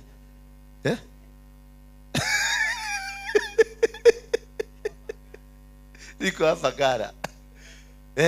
Sasa hiyo Biblia iko kwa bag. Na sasa hiyo wewe ndio unaenda kutoa ushuhuda kanisani. Mikora midheli. Wakristo wote ni mikora. Nikiwa mmoja wao. We are all criminals, thugs. We don't understand what is Christianity. We have never sat down to understand who Jesus was. Until a time we'll be able to understand who Jesus was. Jesus went through every process. Every process. Na alipokuja akasema si kuja kuharibu, si kuja kubadilisha, nilikuja kuweka nguvu. So he understood the principles of ibada. Hallelujah. Bwana Yesu asifiwe sana. Na wakati alikuta sheria ya ibada inasema kulingana na tamaduni zao, aliwaambia, aliondokea akawaacha wafanye. Bwana Yesu asifiwe sana. Wakati walitaka auwe mwanamke ama atoe amri ya mwanamke kuuliwa kwa sababu amepatikana na usherati, yeye alipigana. Kwa nini? Kwani yeye hakuwa mtu? Yeye hakuwa amegadhabishwa na hiyo kitendo? Lakini alisema nini? Mwenye hajafanya hivi akwe wa kwanza kurusha. Kwa sababu aliunderstand, akianzisha hiyo angesema ingekuwa ni ibada ingefuatwa mpaka saa hii. Alijua ni kwa nini hii kitu kidogo tunafanya, ninakuja ninalala na wewe na tunachukua hiyo ni kitu rahisi. It is not a simple thing the way you think. I'm talking to the wale ambao wamefanya hiyo kitu. Virgins, munisamea kidogo. Hiyo ni ibada. Sex ni ibada kama ibada zile zingine, kama hii ibada tunafanya. Kama haukuelewa, sex ni ibada kama hii tunafanya hapa. Maana iko mpaka na matoleo. Ushaipelekwa kofi? Ulipelekwa kahawa? Yeah? Acha Mkristo akukaa biguni. Ulipelekwa kahawa? Ulinunuliwa chips na kuku na kanyama? Ukaingia box? Hiyo ni ibada ya kwanza mlifanya, ya tumbo. Na ndio nataka nitafundisha ibada ya chakula, how powerful it is. Nyinyi yote mlitongozwa na chakula hapa. Mwahenilio nada kana tigo. Edo ahenilio nada. Kwa jugo tiari na ilio.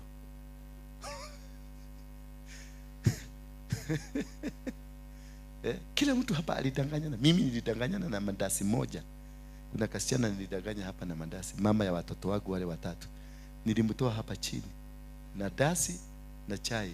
Then dasi ilikuwa 20 na chai ilikuwa 20, 40 bob. Hiyo ni ibada. And from there, the act itself, it is an altar. The act itself, because a man must kneel before it.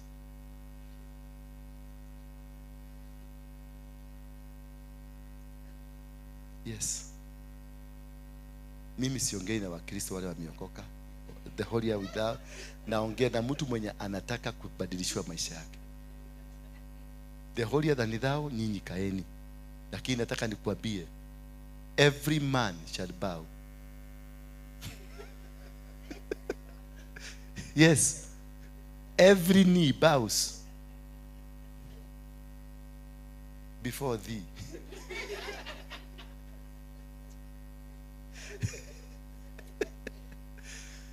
Hello? Hello?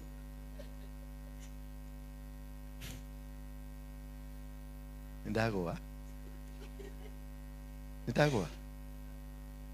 Mutekere tu akwa ndagwa. No gija ndagwa. Kajori yoyo ndagwa. Ni ndio muhonoku. And that is the beginning. Once the knee goes down and there is a connection, that is the beginning of your downfall or the beginning of you coming up. That is what that made Esther to conquer. I shall get there. If I die, I die. Akaanza na ibada ya nini? Ya maombi kule nje, fasting. Akaingia na ibada ya chakula. If I find favor in front of you, if I find favor, unikubalisha nikupikie chakula kizuri. If I find what? Favor. After that, what happened?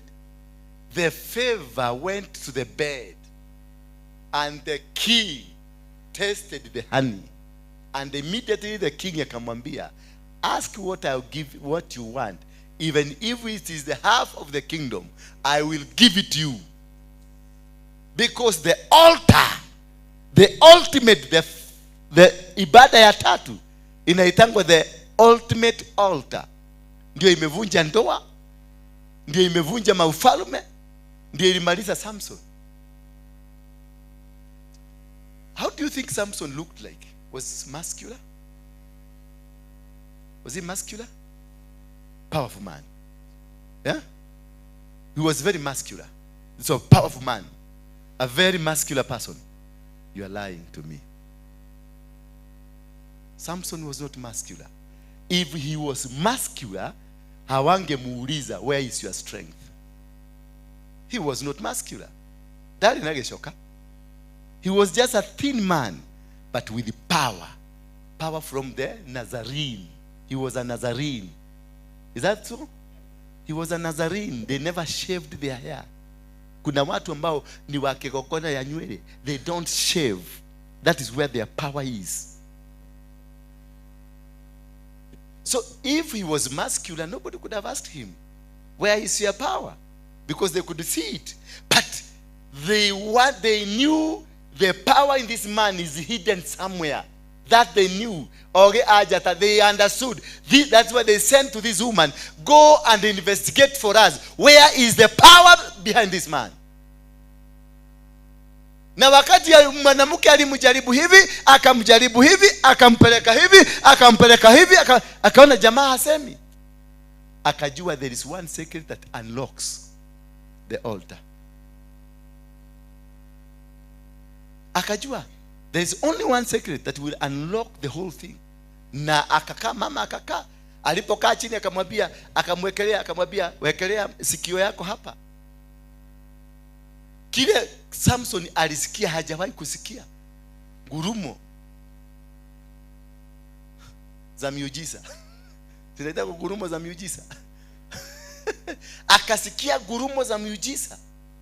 Na kutoka hapo communication ikashikanishwa na the altar. Na altar ikamwambia sasa sema. Kutoka hapo alikuwa anamwambia ni hapa. Ukinyoa hii umenimaliza. Bwana Yesu asifiwe sana. That altar, it has made kingdoms to grow. Kuna wale ambao ndoa zao zimesimama, wakashikana na mwanamke na ndoa ikasimama, biashara ikasimama because of virtue of marriage and using the altar in a positive way, the way it is supposed to be used. Na wakasimama. Hallelujah. So this altar speaks, hiyo ni ibada ambayo imefanywa itikadi zake zote. Nimekupeleka kwenye hoteli, nimekuzungumzia, nimeachilia maneno Na maneno naachilia kama ni maneno ya mtu yote anaachilianga maneno ya kinabii. Hi babe, love you, you're so beautiful, when I see you you kill me. Hizo ni maneno za kinabii. Ninaachilia kuyeyusha moyo wako. Before you go to God, you must make God. Lazima uwe peace to God. That is why we worship God first. Hallelujah. So for anything that we need to penetrate, you must before go. Before you kuja hapa kusema ora barabara nyingi, you need to make the heart of God comfortable with you. Suleiman alipoenda mlimani akachinja zile ng'ombe 1000, Solomon aliteremuka. Na alipoteremuka naye Mungu akamtokelezea kwenye ndoto akamwambia, niulize unachokitaka nitakupatia. Solomon hakuruka kwa sababu anaongea na Mungu, but he started by lifting up the name of God. Akamsifu Mungu, na akasifu Mungu kwa sababu ya kumfanya kiongozi, kuheshimisha baba yake na kutimisha maneno ambayo aliahidi baba yake. There is no praise Solomon alijitakia. Ile kitu aliuliza Mungu, nipatie hekima tu niweze kuongoza hawa watu, maana sijui jinsi ya kuwaongoza. He lifted the Spirit of God. For us to win in this battle, you must lift up the Spirit of God. You must bring God to you. You must, sio kurukaruka. Unakuja na maombi, baba ninaomba unipatie gari. Unaona neighbor impatie na mimi nipatia. Hiyo ni makelele kwa Mungu. Worship the Lord. Just worship. Hata usimuombe chochote. Just worship. Adore him. Mwambie, you are the mighty warrior, the King of kings. We love you, God. I love you. I worship you, God. I adore you. Those praising word, they make God anaamuka kutoka kwa kiti chake akuja. Mungu anakuanga na maringo, si kama hiyo yako pesa 8 haina mahali inaweza kukupeleka. Maringo ya Mungu anaamuka kwa mwendo wa madaha, anazunguka. He comes him personally. Stop praying, stop asking. Stop those prayers of asking. Worship God. Jesus says, our Father who art in heaven, hallowed be thy name, thy kingdom come. Bwana Yesu anaitisha ufalme kwanza. Udhamaki waku uke. Udhamaki waku uke atia? Wape uke muturire-ini waku. Udhamaki wa Ngai uke. Then from there, when the government of heaven comes to you, you are no longer yourself. Menelewa? Akiitisha nuetia udhamaki wa Ngai. Udhamaki wa Ngai uka na thirikari. The entire government comes to your life. And then there, if Ruto comes to your rural area, na hakuna barabara, before the day before, the governor will be there to level barabara yote itengenezwe ndio Ruto akuje. Na kama hakuna stima, vikiki zitawekwa mara moja. Na kama hakuna laini ya simu inawekwa kwa sababu mfalme anakuja. Na akikuja lazima kukuwe na stima, na lazima kukuwe na simu, na lazima kukuwe na barabara watu wa kupitia. Na hiyo sasa ndio nasema, huyo ni mfalme Ruto amekuja kwa kishagi yenu.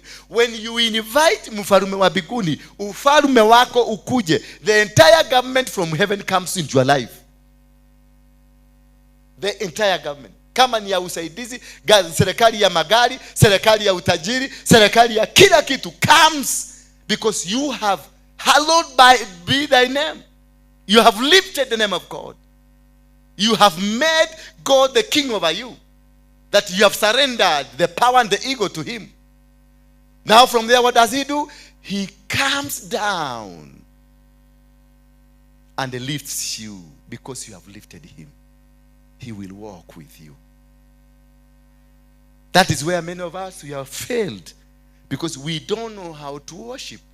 Worship is not making many noises. Worship is not going on your knee. Masaa 28 ukiomba, masaa 10 ukiomba, ati nimekuwa Katoloni, nimekuwa wapi Heaven's Gate. No, what did you go there? Did you go to make noise? If you went there to make noise, that you came out with noise. Learn how to approach God. Ndio uliona hawa Kikuyu wa zamani walipokwenda wakichinja na hawa kiama wanaendanga kwa huyo Mungu wa Kerenyaga, Mungu wa kumlimani. Huyo pia ni Mungu. Hata kama ni Mungu wa nyoka, ni Mungu. But we have a God who is above all gods. Bwana Yesu asifiwe sana. Na huyo Mungu wa Kerenyaga anafanyanga, bado anafanyanga. Hata huyo wa nyoka anafanyanga. Hata nikabadilisha hii mabati sasa ikuwe ni Mungu wetu, itafanya. I will make it a deity. Hallelujah. So when you worship God, all you see, you have that song of worship. And worshiping is not making noises. Worshiping is adoring God. Unamwadore. You make him the king. Hata kale katoto kako kakomvulana, ukikanunulia kaguo kazuri, kaviatu kazuri, ukatengeneza vizuri, ukasifie, utaona mpaka style ya kutembea imebadilika. Utaona katembea hiki na kanaenda kwa sister yake kanamchapa kofi. Ndio ujiga hapa kwa sababu kana hisi kako juu. That is how God wants you to do. That is how you can only destroy the altar operating in your family. Not by complaining, not by making noises. If you want to bring down any altar in your family, you need to adore God, to bring God the presence. Hallowed be thy name. Thy kingdom come. Thy kingdom come. So that the kingdom will fight the kingdom that is in you. The kingdom that is in you, you cannot be able to defeat it. You cannot. Hawezi kushinda ufalme ulio ndani yako. Maana ni ufalme uliukuta uko na miaka 100, uko na miaka 500. Labda the great grandfather ndio alikuwa mwenye madhabahu ambayo inawasumbua kwenu. That's about 300 years ago. You cannot be able to destroy an altar that is 300 years ago. Yet you are only 40 years. You cannot be able. You need another kingdom to take over. You need another force, serikali nyingine iliyo na uwezo ikuje ikunasue katika mikabara ambayo walikushika nayo. Lazima uinue ibada kubwa. Lazima uinue ibada iliyo na maana na iliyo na misingi thabiti. Lakini kama unaenda kuinua na chocho wenu in the name of my grandmother, it won't work. Bwana Yesu asifiwe sana. Wale ambao wamejikuta we are polygamous, tumejikuta tukiwa na wanawake wengi na tumejikuta tunakuaga tunapenda tu wanawake ama tunapenda na wanawake. It is not our fault. Ni ile ibada iliinuliwa kule. Ni ibada gani iliinuliwa? Babu yangu alikuwa na wanawake 13. Wale nimeambiwa walikuwa wanajulikana, lakini wengine walikuwa wengi ndio wale wasio wake. Mnaelewa sasa? Hiyo ni ibada aliinua. Na sina uwezo. Hata Biblia inasema dhambi ya usherati si ya kuombewa, ni kaguna jia, kutoroka. Unatafuta mbinu zozote unapotea. Kwa sababu mama kama huyu akakuja nipeleke pale, aanze kuchekacheka. Hata kama nimetoka kwa madhabahu, nimeung'oa, nimepigana na shetani mwenyewe, tuingie na huyu mama pale, aanze kujifanya hivi. Hata mimi nitafanya hivyo. Sasa ata-activate madhabahu ya guka. Na itaanza kufanya kazi. Na nimetoka kwenye pulpit, nimetoka bado unaonaga na wasabaga. Mkiona nimetoka hapa, wacheni kunifuatafuata pale. Kwa sababu kuna wengine genuine na kuna wengine mikora. Na sasa hiyo unajua nimevunja madhabahu hapa, nimefanya ibada, nimefanya kila kitu, nikitoka pale naendanga nikiwa weak. Sasa niambie mtu kama huyu akuje hapa kama huyu, uiga aje weka huko. Pastor kiwa kiomode makima kiega. Automatically hata mimi nitaanza kuimba wimbo yake, kwa sababu kuna madhabahu inaongojanga kitu kama hiyo ifanyike. Tikwenda gutumaga tukome nadu. Niwe tugo ukawaje kwa ina inio gwanye tumeguru guka akarioka akona niona mundu akomuteithiriria. Immediately kigokona kiuge kaje kuruta wira. Immediately gakona ni mahiri makwa hakuma magakua kurugucu. Kilo moja kwa kainama. Kaja gweta mbembe. Tikwenda, it is not me. Ni kakitu inahitaji tu huyu mama akuje. Afinye button ya activation. nitajikuta hata kama nimetoka hapa. Hata kama nimetabiri matabirio yenye nahitaji tu kidogo pale. Kidogo tu, si kubwa, kidogo. Kwa sababu guka yangu alikuwa na hiyo madhabahu itakuwa activated. Kwenu kama kulikuwa na shosho yako alikuanga mganga, inahitaji anko mmoja tu aende anunue gedito mmoja tu, hiyo madhabahu inafufuka yote. Need just one person to activate, na inaanza kufanya kazi. Bwana Yesu asifiwe sana. And that is what has caused us to suffer in a much great deal. You are in Nairobi but you live like you don't live in Nairobi. Sasa unataka kuniambia mtu anaishi Mukuru kwa Ruben, mtu anaishi Kibera kule Lindi na Matopeni kule chini, nyumba za matope, na mtu anaishi hapa Mudhuru hapa na Randi Mawe, do they have any right kwenda Geshagi kusema wanaishi town? No. Kuna connection ya town hapo. Hakuna connection ya city. Mtu anaishi Kibera, mtu anaishi Mukuru kwa Ruben, mtu anaishi hapa Randi Mawe, mtu anaishi hapa chini huko Wikara Komode, Korogosho, mtu anaishi Korogosho. Hakuna. They are not in Nairobi. Hata Geshagi, they don't qualify to live there. That's a form of punishment. Ni utabarikiwa ukienda na utabarikiwa ukirudi. Kikapu chako kitajaa, mifugo yako itabarikiwa, kondoo zako zitabarikiwa, watoto wako watabarikiwa. Hiyo iko kwenye Biblia. Imesemwa utabarikiwa. Ni nini kilifanyika? What happened? Niki kyako hianikire. Muthi uturaga ikareti ogu. Niki kyako, what happened to you? Kuna ibada ilifanyika. Hiyo ibada ndio imekukamata. Hiyo ibada ndio imekufunga. Hiyo ibada ndio iliinuliwa. Alafu iko na mtu, haihitajiki iwe ati aliyekuroga ni hao watu umekuta tata na anko na nani. Anaweza kuwa aliyekuroga ni guka wa 6 kutoka sasa. Ile madhabahu aliinua ina watu wanaisustain. Bwana Yesu asifiwe sana. Ndio lazima Biblia inasema katika Ezekiel 16 ya kwamba wakati ulizaliwa kitovu chako hakikukatwa. Meaning you are still connected to the failures. Kama your father was a failure, you are still connected to the failures. For you to succeed in life, you must cut the umbilical cord so that you can have your own new channel. Hizi walkie-talkie tunakuanga nazo. So whether I can have one, give me one walkie-talkie. Hizi walkie-talkie tunakuanga nazo ziko na channels 1 to 20, 1 to 11. Nikitaka kushika polisi saa hii, nitaweka tu channel ya polisi. Tumesikia kamera ngwao. Now, I just need only kuzungusha tu. Ikiweka 9, kama polisi wa hapa wameweka 9, tuna communicate, tunasikiliza wote.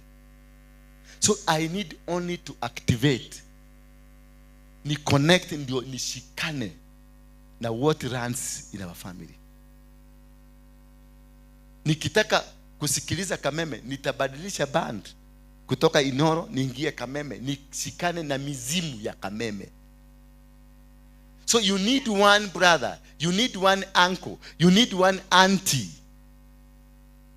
Bwana Yesu asifiwe sana. You need one uncle, one brother, one auntie, one husband in your family, one wife that came into your family to activate the altars of your family. Only one person will activate everything. Na kama ni madhabahu ilikuwa na nguvu ya kumaliza, kuangusha, kuteketeza, automatically kitawaramba. Nilisikia nganga amebadilisha, si kuwaramba. Ni gani? Kitawakula. Nganga amebadilisha. Amesema kitawakula. Wanataka kumunyang'anya ploti hapa. Amesema tawalaani. Nitakulaani. Alimwambia nitaweka bibi, wacha mimi si Ezekiel, nitaweka bibi yako mapepo.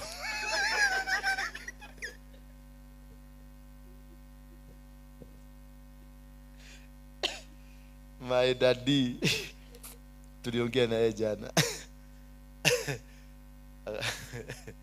Hiyo ni daddy wangu. Sasa unaona? Hiyo si nganga. Hata nimempigia usiku sababu leo nimemwambia Bishop, Apostle, you are my father, commander. Mimi ni number 2, wewe ni number 1. Lakini hizi vitu angalia kutoka nyuma. Fuata kutoka nyuma. Uone ni kwa nini unapoenda kutaka kujengea Mungu madhabahu, Mungu kitu kinasimama.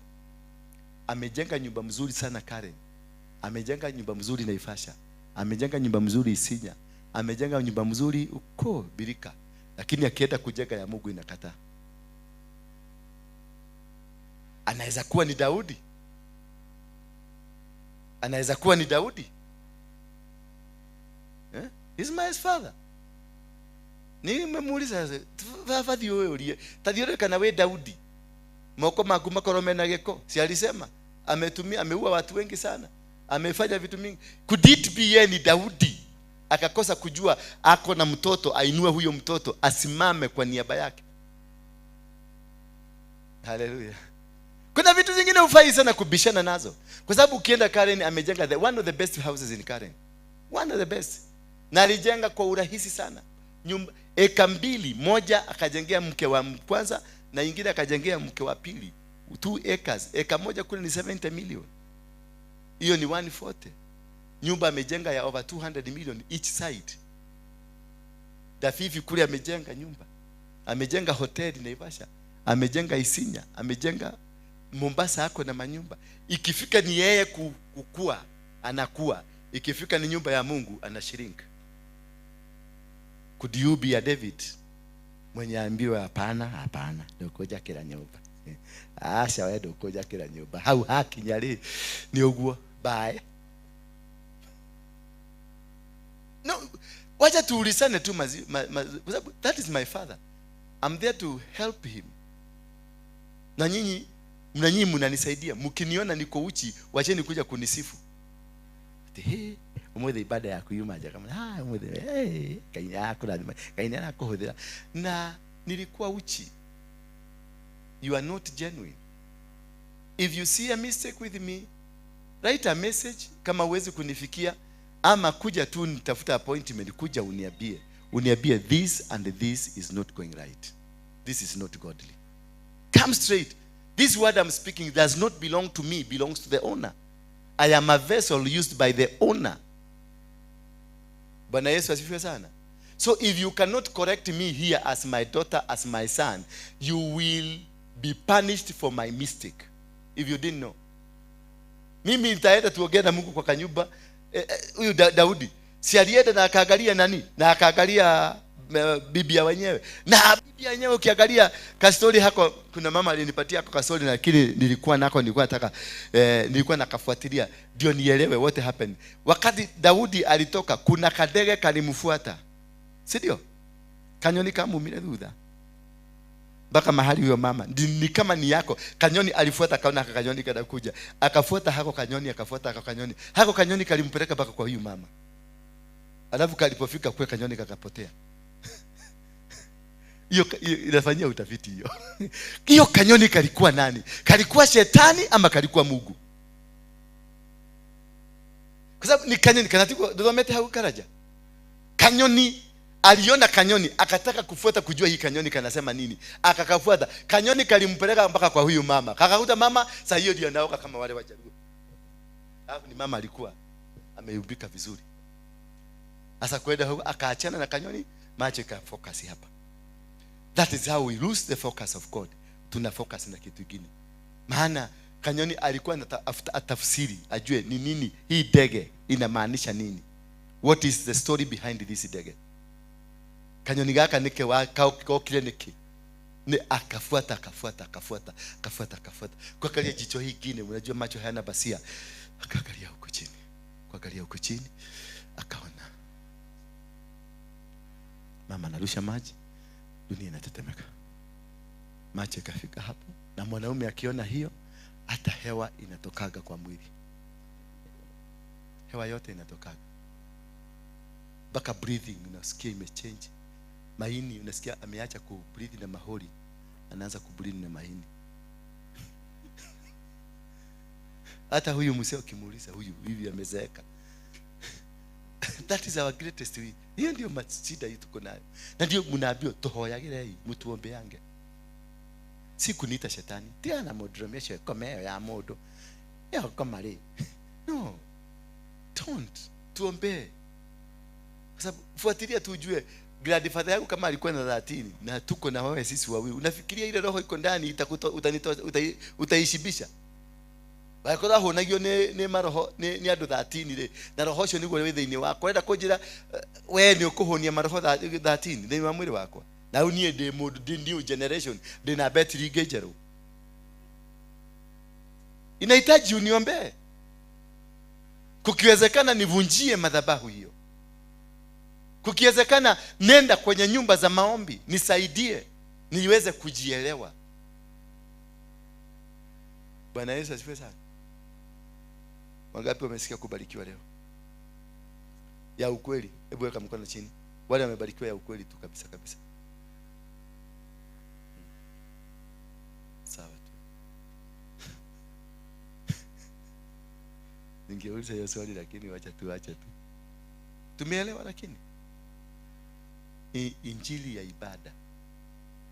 Kuna ibada ilifanyika. Na hiyo ibada ni muhimu sana kuielewa. Ni ibada gani? Labda baba yako ama mama yako ama shosho yako ndio amesababisha ile matatizo uko nayo, lakini unaona kimwanaume hiki. Ile kimwanaume uko nayo ndio unaona. Lakini kile kiko ndani yako, ile shida unaipitia, hata si huyo mwanamke, ni guka. Sasa umekuja umekutana na mwanaume mwenye naye ako na madhabahu kama hiyo, yeye ameactivate. Unafikiria haitakuwa kwako? Itakukamata tu. Na ndio tunaambiwa, how do we destroy this? Jeremiah. First of all, let's go to Genesis chapter number 12. Then we shall go to Jeremiah 1:10. Genesis 12 nasema, now the Lord said to Abraham, go from your country and your kindred and your father's house to the land that I will show you. And I will make you a great nation, and I will bless you and make your name great, so that you will be a blessing. Hallelujah. Sasa amemwambiaje huyu Mungu? Hapo Mungu ana make sense aje? Hebu turudi hapo, turudi tuanze kwanza kabisa. The Lord said to Abraham, go from your country, your people and your father's household to the land that I'm going to show you. That is ina make sense hapo. Si ndio? Tuendelee. I will make you into a great nation, and I'll bless you. I'll make your name great, and you will be a blessing. Now, the question here is, ni kwani Mungu alishindwa, aliona atashindwa kumubarikia kwa baba yake? Ndio hiyo sasa tutikaze. Kwani Mungu aliona ndigiota kurathimira mundu uyu kuko? Kagwe kuria Ngai angirathimira mundu na gwe kuria Ngai atangirathimira mundu. Yeah? Hello? Nazungumza na nyinyi? Gwe kuria Ngai angirathimira mundu na gwe kumurathimira? Kugo gwe kuria Ngai etagwo Ngai na gwe kuria atetagwo Ngai? Jibu hiyo swali. Kuna mahali Mungu ni Mungu na mahali kwingine yeye si Mungu. Kile kitu anaangalia, anaitwa Mungu. Mungu ni Mungu. Aitwe Mungu. Acheni Mungu. Aitwe Mungu. Simuibe. Aniguo muinaga mugituruma. Rata ingira tuko to shereirwo. Ukauga, acheni Mungu. Aitwe Mungu. Acheni Mungu. Aitwe Mungu. Ane kenyurori ni muthuri uraruma. Mungu atabaki kuwa Mungu. Kwa vyote Mungu atabaki kuwa Mungu. Lakini kuna baraka zitakuja kwako. na zikose kufika ama zitafika, lakini uingie kwenye mapambano yatazuia wewe ufike kwenye hatima yako. Because Tera ni mbaba yake Abrahamu, na Tera alikuwa na sanamu, mwabudu wa sanamu na mtengenezaji wa sanamu. So kama angembariki Abrahamu kwa baba yake, yes, Abraham angebarikiwa, lakini kwa vita. Haleluya. Angebarikiwa, lakini angeishi kwa vita za kupambana kujinasua kutoka kwa mikono ya nani? Ya Tera baba yake. Maana Tera alikuwa na madhabahu yake. So Mungu kufupisha baraka zako zikuje haraka, alimwambia ondoka, na akamwambia usiondoke na mtu wa familia. Akamwambia chukua ng'ombe zako, kuchukua kondoo zako. Kumbuka huyu mtu aliambiwa kuchukua ng'ombe na chukua kondoo na chukua ngamia. Already ni mtu alikuwa tajiri. Ucho ni mtu wale mtogu. Alikuwa na mali yake na alikuwa na mke, si kama Waruinge. Haleluya. Bwana Yesu asifiwe sana. Digwa kona gorosho de siasa kale fua. Haleluya. Nyeda agosho godajo ke hani. Nekana giyo ni kona. Ogeda hale hakena giya dumo dole. Huta giya kaige. Hale hata boka igwa kona kama hui.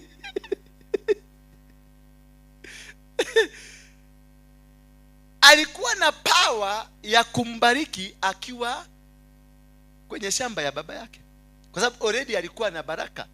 Abraham hakuwa maskini, he was a rich man, but God wanted him to become a more blessing, to be a blessing to the nation. And this could only happen if one thing could have happened: this man getting out of the compound that is under the influence of demonic altars. Kwa sababu ile kazi atafanya kubwa ni ya kujinasua. Leo ananaswa, kesho anajinasua, ananaswa, kesho kuto ananasua, ananaswa. So ingekuwa a cycle of events instead of him moving forward. So for God to rescue from this battle ya kunaswa kunasuka, kunaswa kunazuka, he decided to pick Abraham. Akamwambia ondoka mpaka ile nchi nitakupeleka, that is where I'm going to bless you. He never told him where. Why? He never told him. Yule mtu anaenda kubarikiwa, haambi wangu unaenda kubarikiwa wapi, haambi wangu which state you are going. You just make a move and go. You just rise one morning and make a drastic decision. Unasema, I have decided this is what is going to happen. I have decided, I have stopped this life. I have stopped this life. It is not a plan. Na ndio nakwambianga madhabahu, kuvunja madhabahu, kutoa sacrifice, it is not a plan. Kuvunja nini? Sacrifice. Kutoa sacrifice ya kuvunja madhabahu, it is not a plan. You don't plan. Ategodhie, nitataka mwisho wa mwezi nitafuta shilingi 10,000 ya kwenda kuvunja madhabahu. No. Sacrifice ya kuvunja madhabahu ni Mungu anakuzungumzia. Akamwambia Abraham, chukua mtoto wako umpeleke kwenye mlima ukamchinje. Akamwambia Solomon, chukua ng'ombe 1,000 uende kwenye mlima wa Gibeoni ukachinje. Akamwambia Gideoni, nenda kwa zizi ya baba yako uchukue ng'ombe 2 uchinje. Akamwambia Elifazo na Kinatopezo, chukua mbuzi 7 na ng'ombe 7 uende upelekee Job achinje. Sitembee sana leo. Niliambiwa nisirudi kutembea sana, wanasumbuka na mimi. Bwana Yesu asifiwe sana. Lakini nikuchajiwa, nasikianga ni kitu imenikia. Haleluya. So akamwambia Abraham, ondoka. Alipoondoka na akamwambia ondoka, kile sababu alimficha, hakumwambia unaenda wapi. Na hii nazungumza na wase sasa. Alifichwa asiambie mke wake. Maana angeambia mke wake na kule wanaenda kubarikiwa, huyu baba yao, huyu mke angeleak information, baba yao angejua ke mwanake alikuwa adhimu. So angemstop, angeinua madhabahu ya kumstop, kumuzuia, na angeanza battle, angeanza kungangana kwanza kuvunja madhabahu, and in the process ya kuvunja madhabahu ingekuwa nini? Angepoteza muda. God is a God of seasons and God of time. God will only act within the season and within the time. Ukiruka nje ya season, unaisha. You will struggle for the rest of the time. So God did not want this man act out of season. So he wanted the smooth transition. And again, he made a mistake. But God wanted a smooth transition because he wanted Abraham to become a blessing to the nation. After ile kizazi ya Noah, alitaka kuinua kizazi kingine kipya. Bwana Yesu asifiwe sana. And he didn't want anything to delay. So alimwambia Abraham, na hakumwambia nakupeleka wapi. So Abraham alienda akamkuta mke, akamwambia Mungu amesema tuondoke. Mke, najua mke angekutana mke wa Kiabu angepigwa, angewagwa. Mke wa Kiabu angemuuliza tudie ko. Mwambie ngai uga tudie ko. Ile waje roge. Turadie ko. Koraguruka. Sayo na muita idha kemani hello toka na hiyo he ni ndona murata guo te kurekia waya. So that is why it was a top-notch secret between Abraham and God. Never reveal where you're going. And it was God's secret towards Abraham. God never revealed to Abraham where are we going. So what happened? Abraham was told to start embarking on a journey to going to a nowhere. Aliambiwa uende mpaka mahali nitakuonyesha, that's where I'm going to bless you. Why? Because the woman, the wife, could have revealed it to the father, and the father could have activated an altar to delay the processes of Abraham. So when you are planning to do something new, do not involve them. Just do it drastically. Kuja simama hapa useme kanisa hii sasa haina pastor, haina asha, haina kiongozi, we are free. Why? Wao unasema mkae na wao mulete change, na wao ndio wamezuia change. Hautakuwa na change. Unabomoa nyumba kwanza ndio mzungumzi yake ikiwa chini. Sasa ndio unasema wewe kuja. Na wewe kuja, na wewe kuja. Wewe tuelezee. Unakumbuka siku ile ulinifanya hivi na hivi na hivi, sasa weka chini kidogo. Utakuwa umeshinda vita. Abraham hivyo ndivyo Mungu alimfanya. Lakini alifanya pia mistake nyingine, akahurumia katoto ka brother yake, wakaenda nako. Kumbe haka ndio kalifanyika madhabahu. Ndio kalifanyika ibada. Wakatembea, kakaenda kakinyonya mzee. Kakaenda kakinyonya mzee. Hakakuwa na kitu, lakini kalinyonya mzee mpaka kakakuwa na vitu. Kakatajirika kama mzee. Mpaka kakafika mahali pa kuambia mzee, wewe cooks, kichwa yako ni mzuri. Wewe tikakodie koli yako ya murati nari. Nikio kigioe. Ndivyo kaliuliza mzee. Mpaka kakambia mzee, hii ng'ombe yote ni mimi. Ikafika mpaka mahali, maana wakati God is ready to bless you, he causes everything to work against you. Kumbuka hiyo shida yote wamekula kwa barabara, mpaka akapatiana mke wake, akasema huyu mke ni sister yangu. It is because of haka kamutu karutu haka. Kalisababisha. Kuna watu utatembea na wao wa activate madhabahu ile Mungu alitaka kukondoa kutoka kwao. There are people who are dangerous in your life. There are people who will cause you to suffer. Kuna mwanaume atakuoa uanze matatizo. Kuna mwanamke utaoa uanze matatizo. Kuna mtu mtashikana kwa biashara, biashara ianguke. Kuna mtu mtashikana kwenye kazi hiyo ianguke. And they are very good people. They have good ideas. Very powerful people with nice ideas. But the moment mlianza na wao, alikukuta uko na biashara ya 1 million. By the end of 2 months unakuta uko na biashara ya 200,000. Na idea mko nazo kocho. Kuna watu unashikana na wao. They are good people. Huyu Lutu is a family. Ni mtoto ya ndugu yangu. That's a boy you nobody when no te mwana mwari wanyu kole wakuire. No te mwana mwari wanyu kole watuire. No, duwezi. Lakini Mungu alikuwa amemwambia usibebe mtu hata mmoja wa familia ile mke wako. Because those were part of the altars ambayo Mungu alitaka kuondosha kutoka kwa Abraham.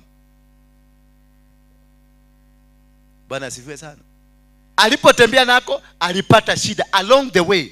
Akapatana na Wafilisti, akaenda akapata na kina Abineri huko, akapata na shida na matatizo.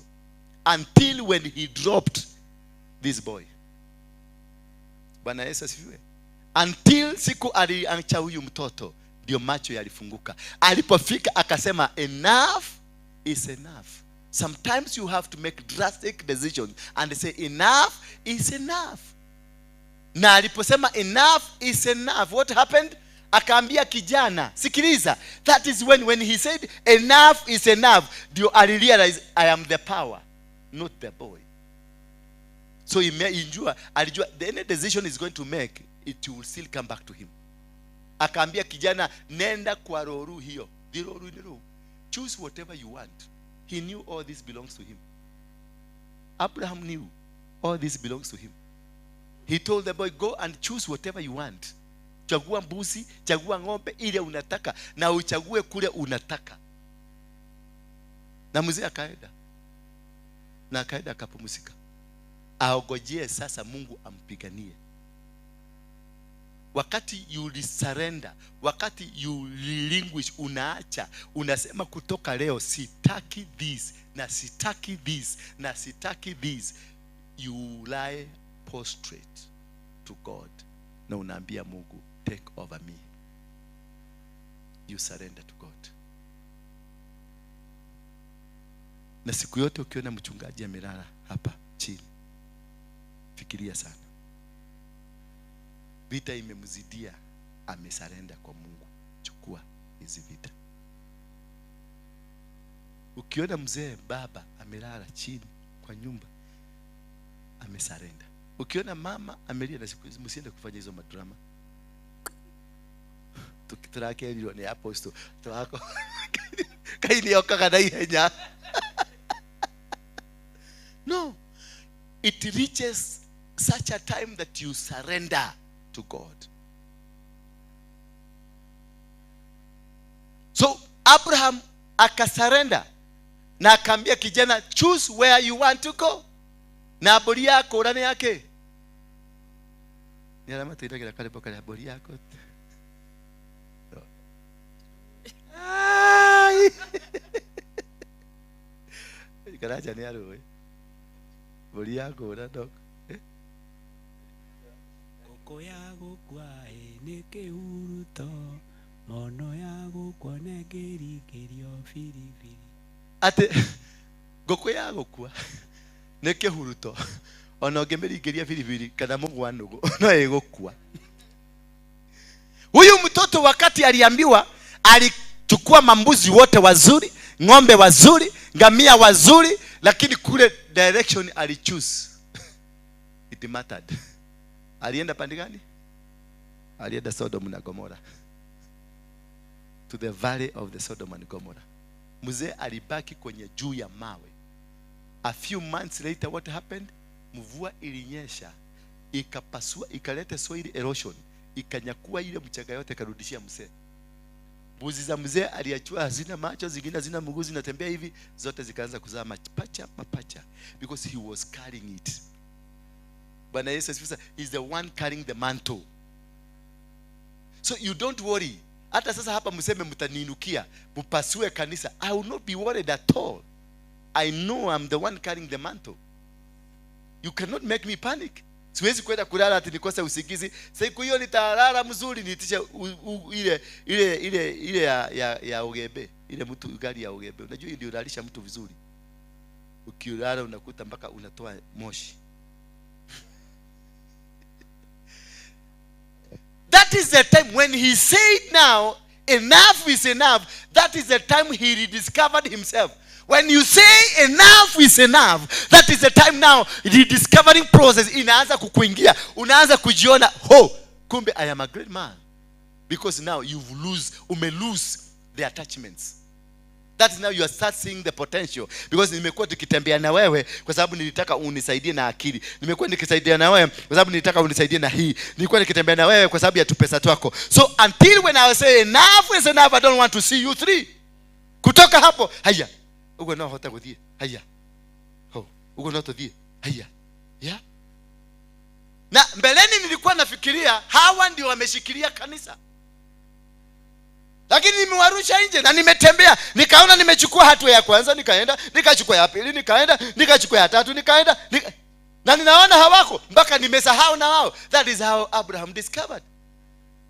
And that is when you have discovered yourself, the next process comes in. God opens your eyes. After saying enough is enough, number 2, you discover yourself. Number 3, what you do? God opens your eyes. Immediately after he did that, God opened the eyes of who? Abraham. Then Abraham, the greatest shame that came to Abraham was when the eyes were opened. Because walikuwa wanapigana na Rutu because of a plot. Here is 10 acres. Walikuwa wanapigania 10 acres. Wakati Mungu alimfungua macho akamwambia, tachodhelelia, unaona pale dunia imeshikana na mbingu. That is where your land is. Imetoshana hivyo. Na kutoka hapa, angalia this other side. Angalia this other side. Mpaka mzee akashindwa. Na tukuru wagenda 10 acres. Kumbe mimi ni kubavu. Kumbe wakati umekamatwa na madhabahu ya kimsingi, macho yako yamefungwa. Unakuwa umezibwa. You cannot see things until you say enough is enough. That is when your eyes will start seeing. Until you say enough is enough for that habit you have. That is when your eyes will start seeing. The inner eyes. Because Abraham came to discover everything belonged to him. Nadirika na malaru wagera broti ya eka 10. Lile adhe ngima ni yake. Dunia mzima ilikuwa yake. Lakini walikuwa napigania plot. Hallelujah. It is until he said enough is enough. Until you now know this is the altar that I've been speaking in my family. This is the challenges I've had in my family. That is the time you will be able to set yourself free. Wow, Marasta walisema, emancipate yourself from mental slavery. None but yourself can free your minds. No fear for atomic energy. Because none of them can solve the time.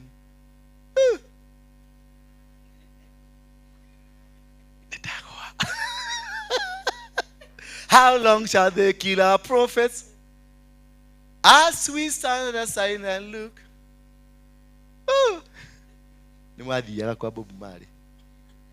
Yes, I can look at you and see Bob Marley in you. Bob Marley was a prophet of God. He was asking, for how long shall they kill our prophets as we sit down and look? No fear for atomic energy, because none of them can stop the time. He was speaking about the time of God, that none can stop the time for your blessings. The songs of freedom. And then mnaekaga hizo ni mzuri. Tigo tidahade.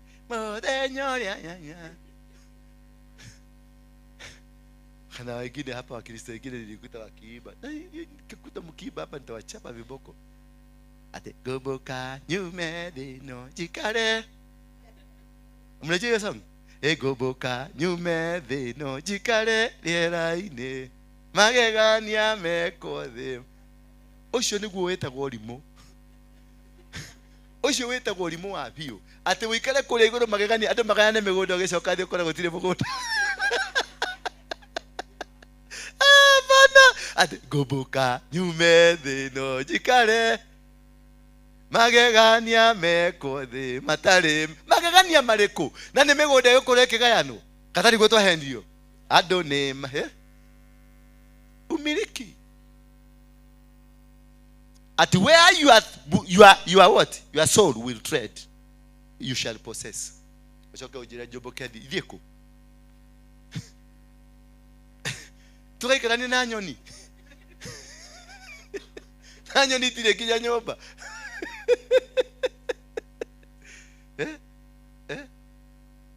In our rooms, because they don't own anything on earth. Sit here, own here. Miliki hapa.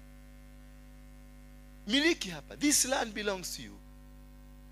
So after he said enough is enough and made a drastic decision, his eyes opened, and from there God appeared to him and he told him, as I promised you, this belongs to you.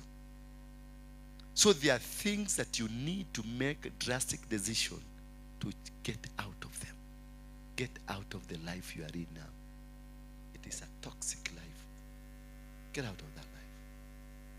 Say enough is enough. Change it. And God will open your eyes and you will see things that you never thought they were yours. Hallelujah. Aliyebarikiwa inua mkono wake juu. Tusimame kwa miguu yetu sasa.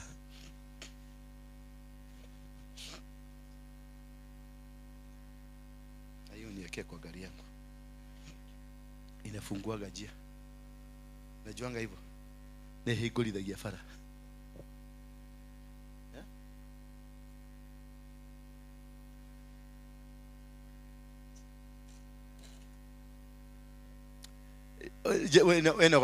Stretch yourself, stretch yourself. Stretch yourself.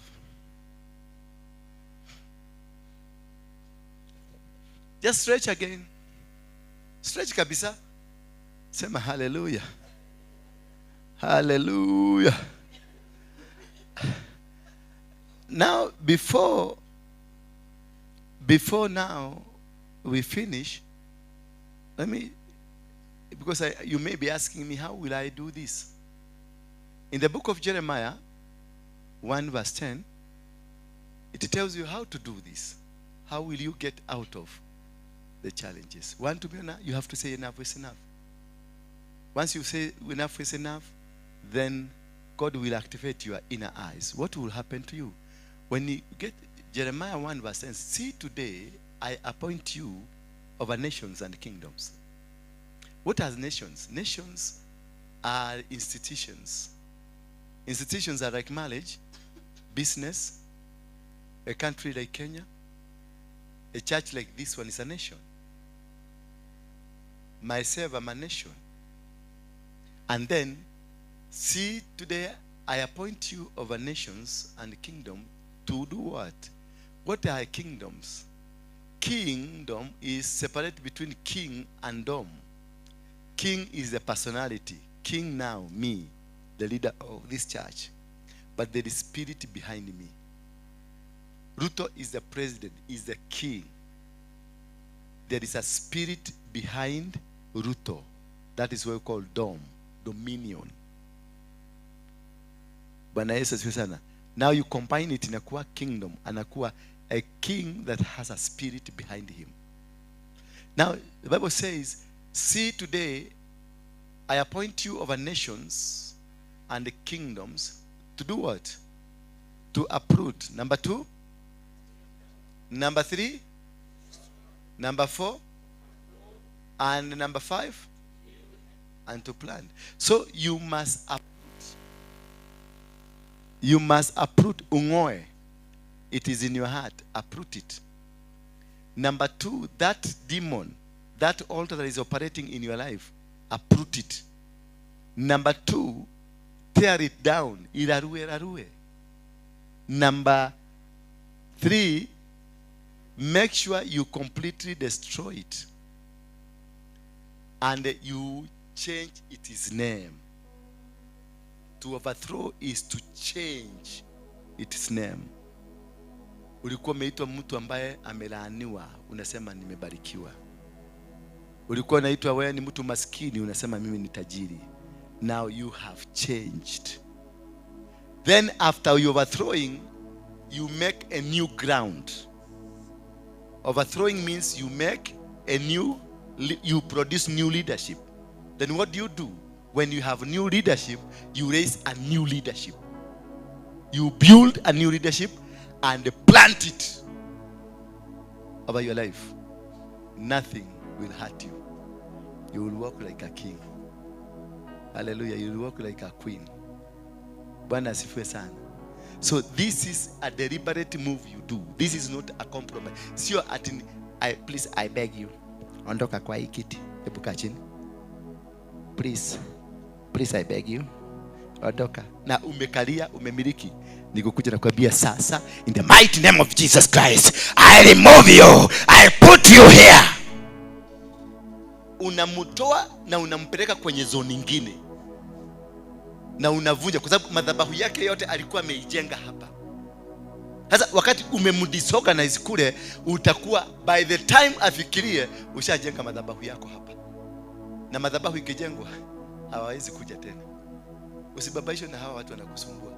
Remove them and plant a new kingdom. Suppose what?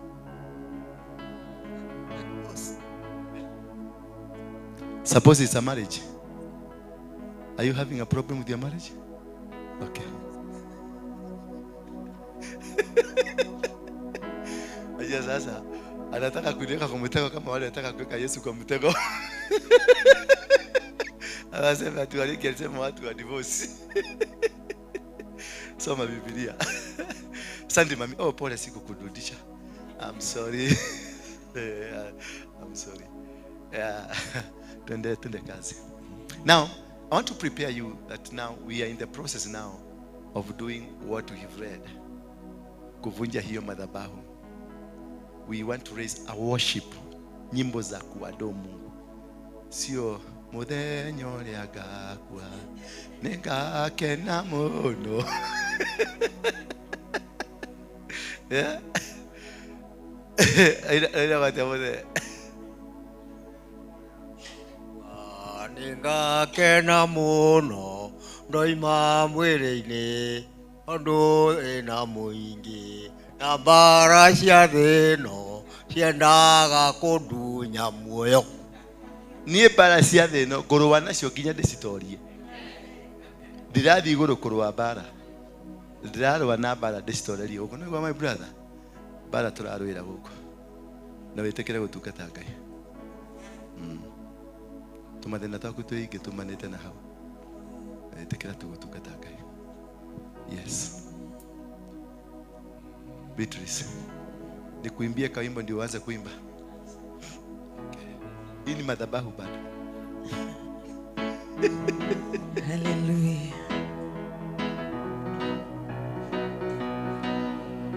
Na ijulikane kwamba upo Mungu wa Elia. Na ijulikane kwamba upo Mungu. Na ijulikane kwamba upo. Jipeleke mbele za Mungu. Kumbuka hicho ambacho kimekufunga. Hiyo madhabahu imekufunga. Ikumbuke. Anza kuivunja. Anza kuiharibu. Anza kuiteketeza. Kama ni marriage, anza kuiteketeza. Kama ni watoto, anza kuteketeza. Kama ni shamba, whatever that is, open your mouth now. Speak against it. Anza kuuproot. Anza kuoverthrow. Anza kudestroy. In the mighty name of Jesus Christ. Mungu wa Elia. Na ijulikane kwamba upo Mungu. Na ijulikane kwamba upo Mungu wa Elia. Na ijulikane kwamba upo Mungu unatenda mema. Na ijulikane kwamba upo Mungu wa Elia.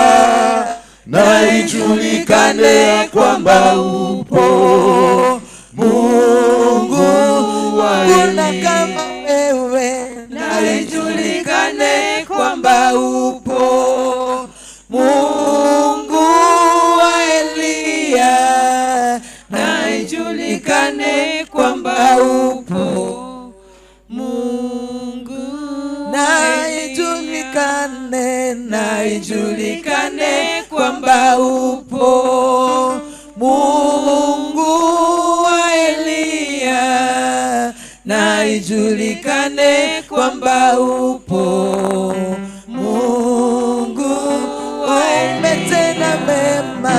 Na ijulikane kwamba upo Mungu wa Elia. Na ijulikane kwamba upo Mungu. Na ijulikane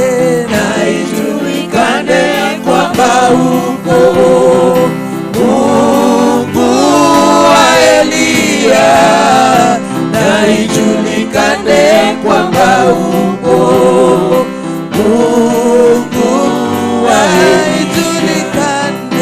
Na ijulikane kwamba upo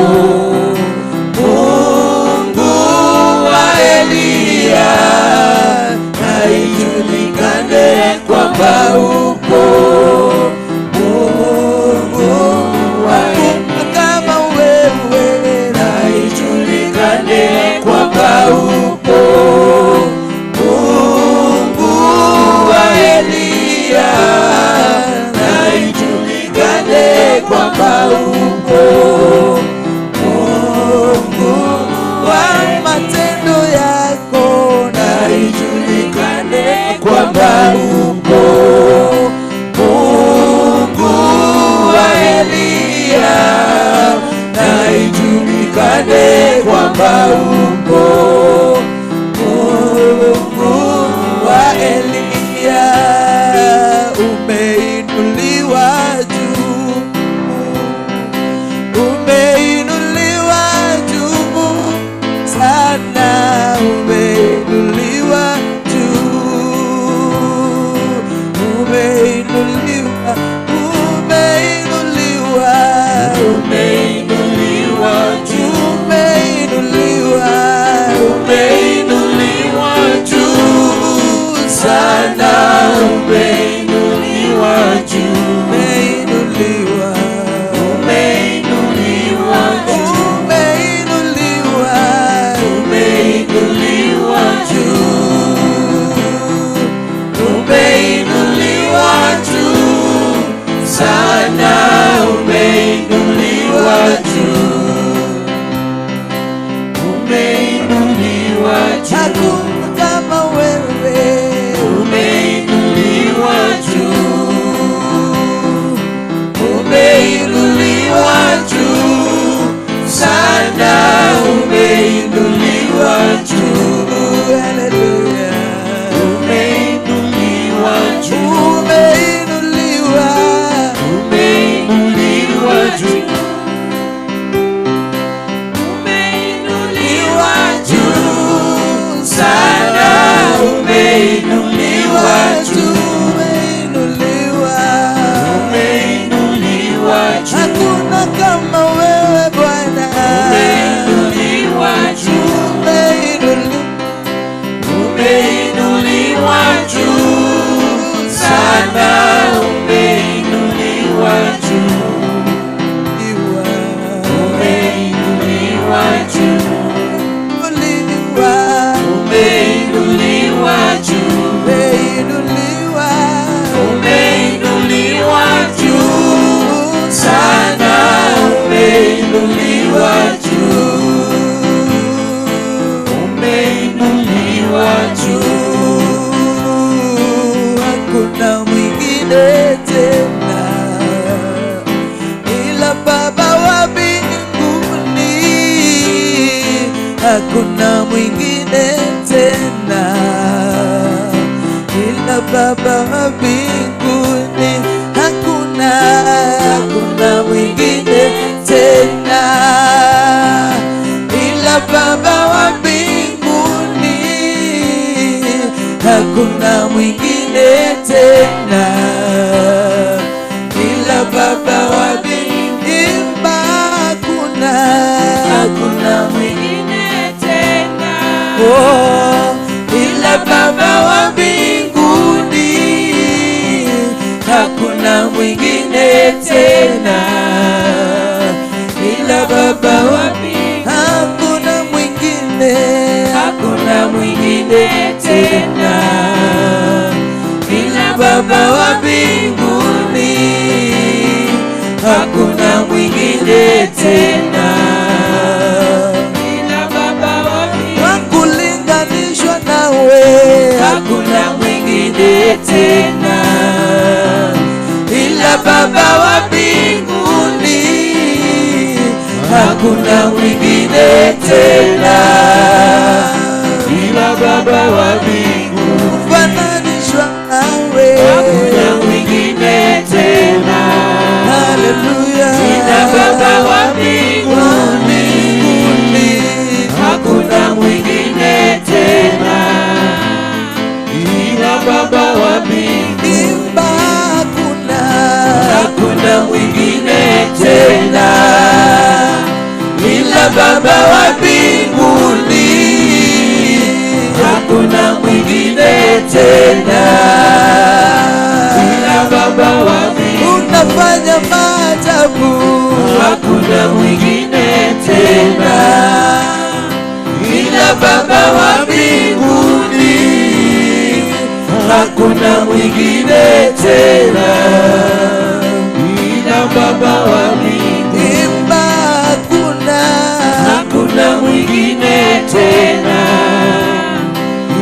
ila Baba wa mbinguni, hakuna mwingine tena, ila Baba wa mbinguni, wakomboa wafungwa Bwana, hakuna mwingine tena, haleluya, ila Baba wa mbinguni, nasema hakuna mwingine tena, ila Baba wa mbinguni, unatenda mema Bwana, hakuna mwingine tena, ila Baba wa mbinguni, hakuna mwingine tena, ila Baba wa mbinguni, hakuna mwingine tena, ila Baba wa mbinguni, hakuna mwingine tena, ila Baba wa mbinguni, hakuna kama wewe, hakuna mwingine tena, ila Baba wa mbinguni, hakuna mwingine tena, ila Baba wa mbinguni, sema hakuna mwingine tena, ila Baba wa mbinguni, hakuna mwingine tena, ila Baba wa mbinguni, hakuna mwingine tena, ila Baba wa mbinguni, hakuna mwingine tena, ila Baba wa mbinguni, hakuna mwingine tena, ila Baba wa mbinguni, hakuna mwingine tena, ila Baba wa mbinguni, hakuna mwingine tena, ila Baba wa mbinguni, hakuna mwingine tena, ila Baba wa mbinguni, hakuna mwingine tena, ila Baba wa mbinguni, hakuna mwingine tena, ila Baba wa mbinguni, hakuna mwingine tena, ila Baba wa mbinguni, hakuna mwingine tena, ila Baba wa mbinguni, hakuna mwingine tena, ila Baba wa mbinguni, hakuna mwingine tena, ila Baba wa mbinguni, hakuna mwingine tena, ila Baba wa mbinguni, hakuna mwingine tena, ila Baba wa mbinguni, hakuna mwingine tena, ila Baba wa mbinguni, hakuna mwingine tena, ila Baba wa mbinguni, hakuna mwingine tena, ila Baba wa mbinguni, hakuna mwingine tena, ila Baba wa mbinguni, hakuna mwingine tena,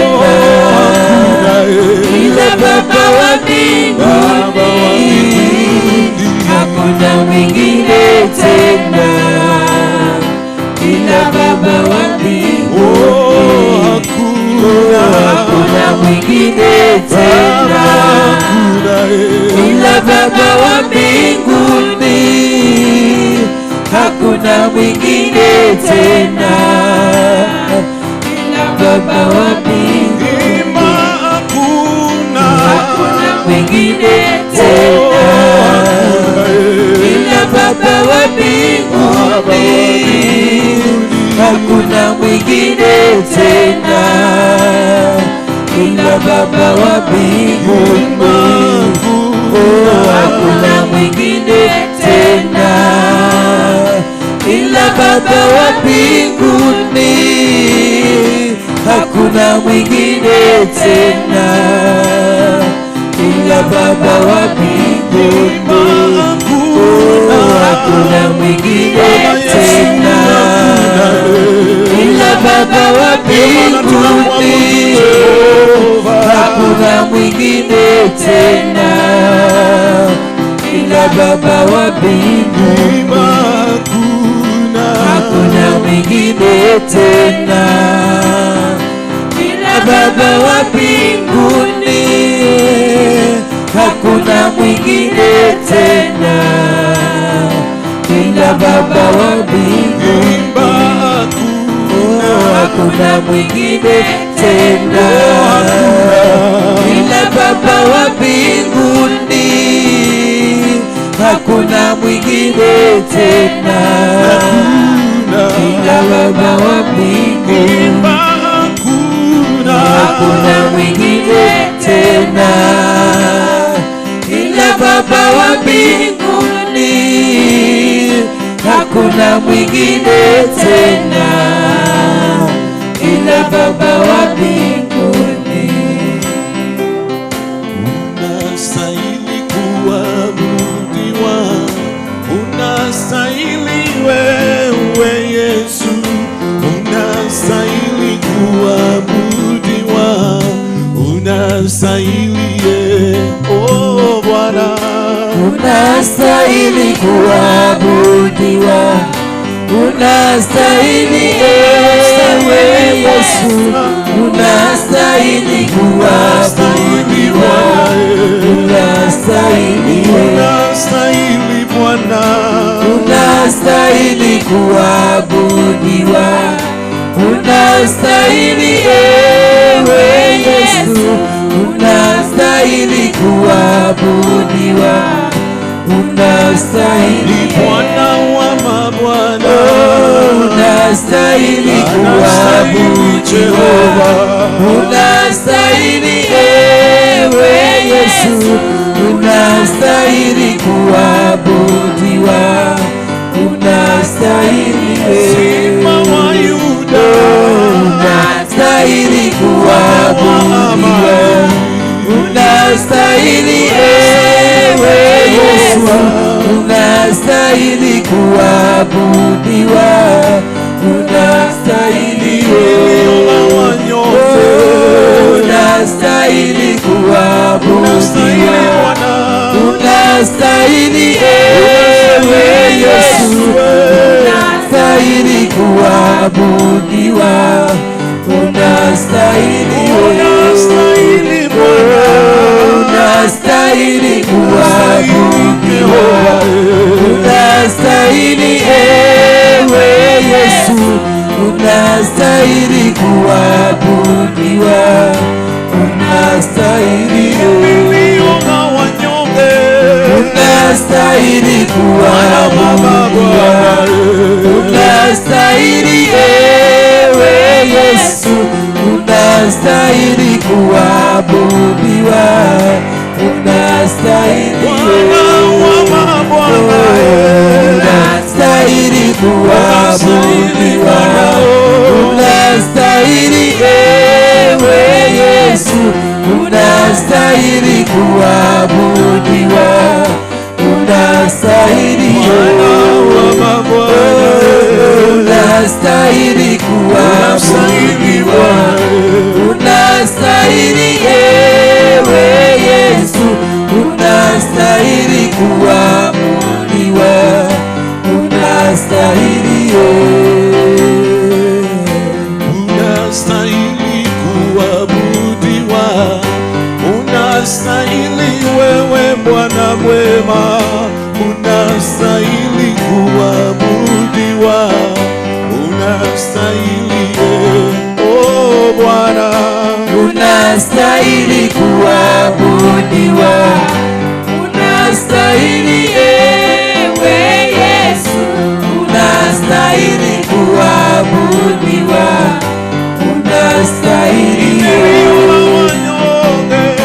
unastahili kuabudiwa, unastahili ewe Yesu, unastahili kuabudiwa, unastahili wewe, unastahili kuabudiwa, unastahili ewe Yesu, unastahili kuabudiwa, unastahili unastahili kuabudiwa, unastahili ewe Yesu, unastahili kuabudiwa, unastahili Bwana mwema, unastahili kuabudiwa, unastahili ewe Yesu, unastahili kuabudiwa, unastahili Bwana, unastahili kuabudiwa, unastahili ewe Yesu, unastahili kuabudiwa, unastahili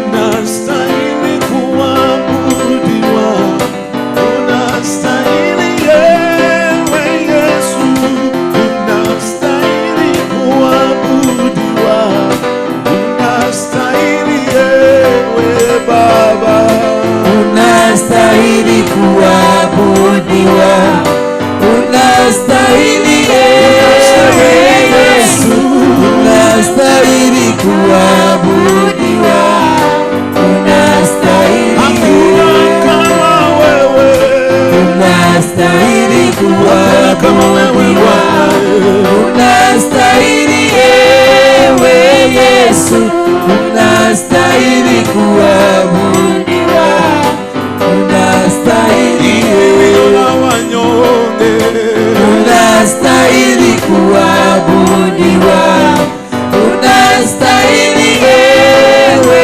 Yesu, unastahili kuabudiwa, unastahili unastahili Bwana, unastahili kuabudiwa, unastahili ewe Yesu, unastahili kuabudiwa, unastahili kama wewe, unastahili kuabudiwa, unastahili ewe Yesu, unastahili kuabudiwa, unastahili unastahili Bwana, unastahili kuabudiwa, unastahili ewe Yesu, unastahili kuabudiwa, unastahili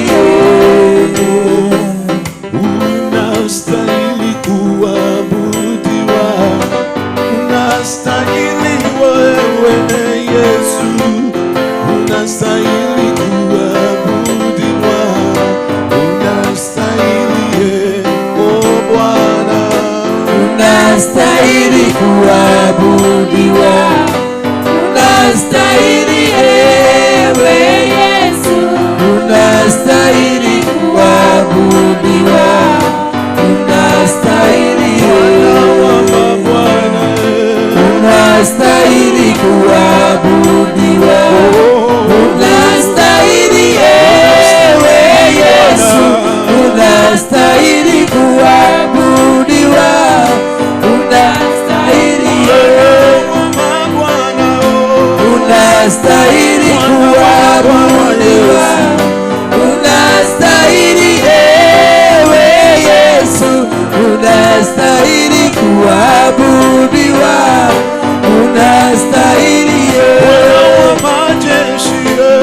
unastahili kuabudiwa, unastahili ewe Yesu, unastahili kuabudiwa, unastahili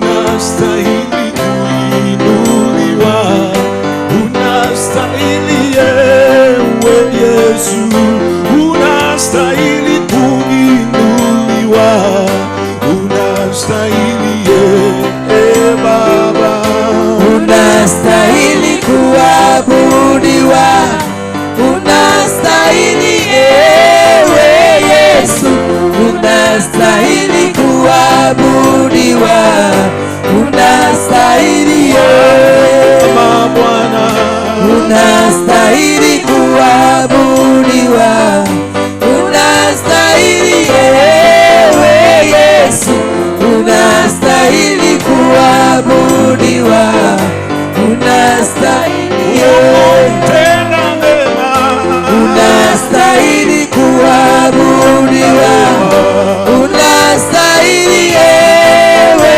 Yesu, unastahili kuabudiwa, unastahili Bwana, unastahili kuabudiwa, unastahili ewe Yesu, unastahili kuabudiwa, unastahili asante, wewe ni mwema, asante Yesu, asante, nasema asante, asante, asante, wewe ni mwema, asante, asante, nasema asante, asante, wewe ni mwema, asante, asante, nasema asante, asante, wewe ni mwema, asante, asante, nasema asante, asante, wewe ni mwema, asante, asante, nasema asante, asante, wewe ni mwema, asante, asante, nasema asante, asante, wewe ni mwema, asante, asante, nasema asante, asante Yesu, asante, wewe ni mwema, asante, asante, nasema asante, asante sana, asante, wewe ni mwema, asante, asante, nasema asante, asante, asante, wewe ni mwema, asante, asante, nasema asante, asante, asante, wewe ni mwema, asante, asante, nasema asante, asante Yesu, asante,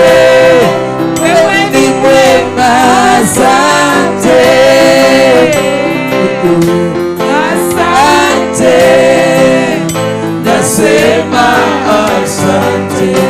Asante Yesu, Asante, wewe ni mwema. Asante, asante, nasema asante. asante, wewe ni wema. Asante Yesu, asante, nasema asante, asante.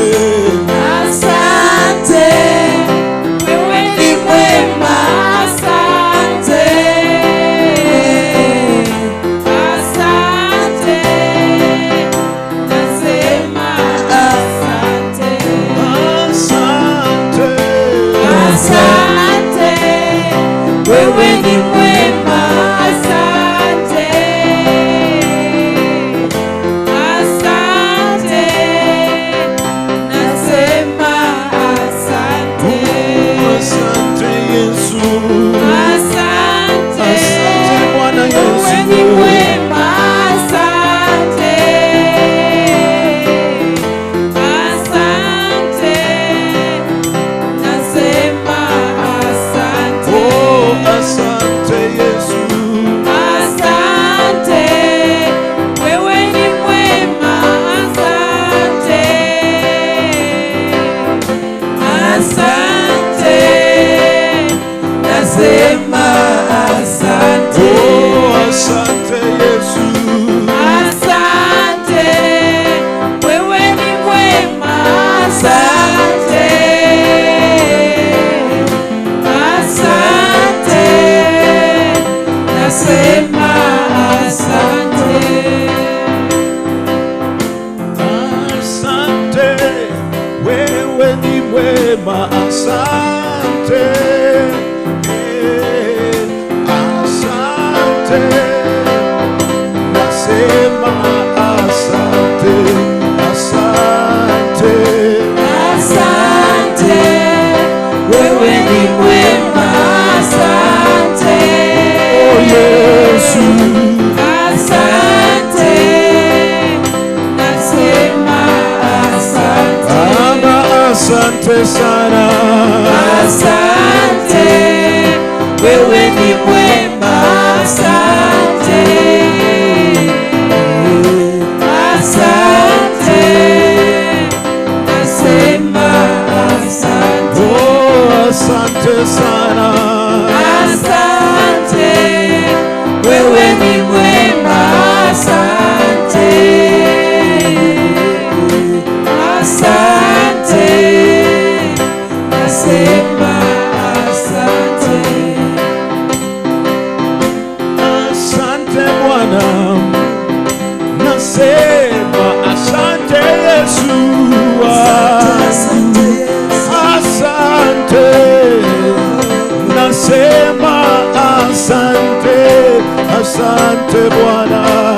Asante, wewe ni mwema. Asante, Oh, asante, asante, nasema asante. asante, Asante, wewe ni mwema. Asante, asante, nasema asante. asante Yesu. Asante, Asante Bwana Yesu. wewe ni mwema. Asante,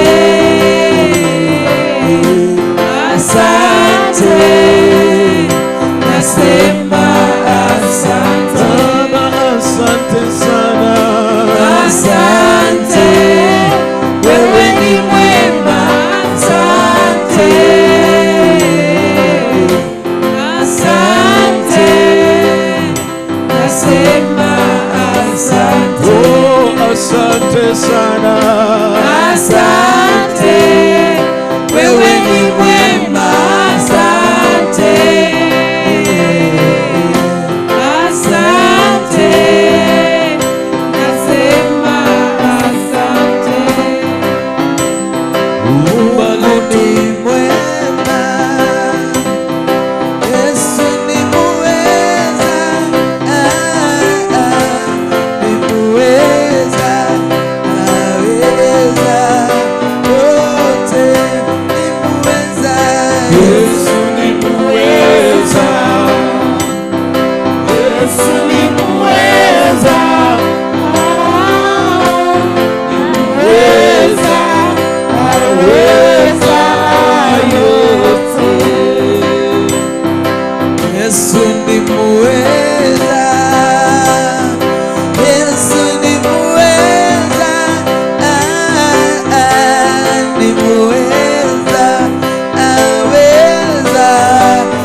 Yesu ni muweza,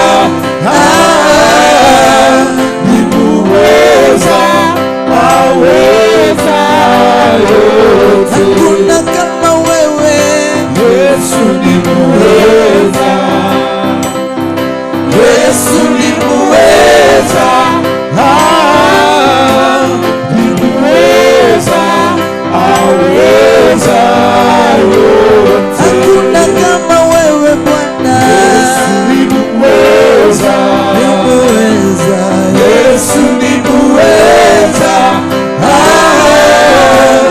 ni muweza, aweza yote. Mungu ni muweza, Yesu ni muweza, Yesu ni muweza, ni muweza, aweza yote. Yesu ni muweza, Yesu ni muweza, Yesu ni muweza, ni muweza, aweza yote. Yesu ni muweza, Yesu ni muweza, ni muweza, Yesu ni muweza, ni muweza, aweza yote. Akomboa wafungwa wote, Yesu ni muweza, ni muweza, Yesu ni muweza, ni muweza, aweza yote. Imba ni muweza, Yesu ni muweza, Yesu ni muweza,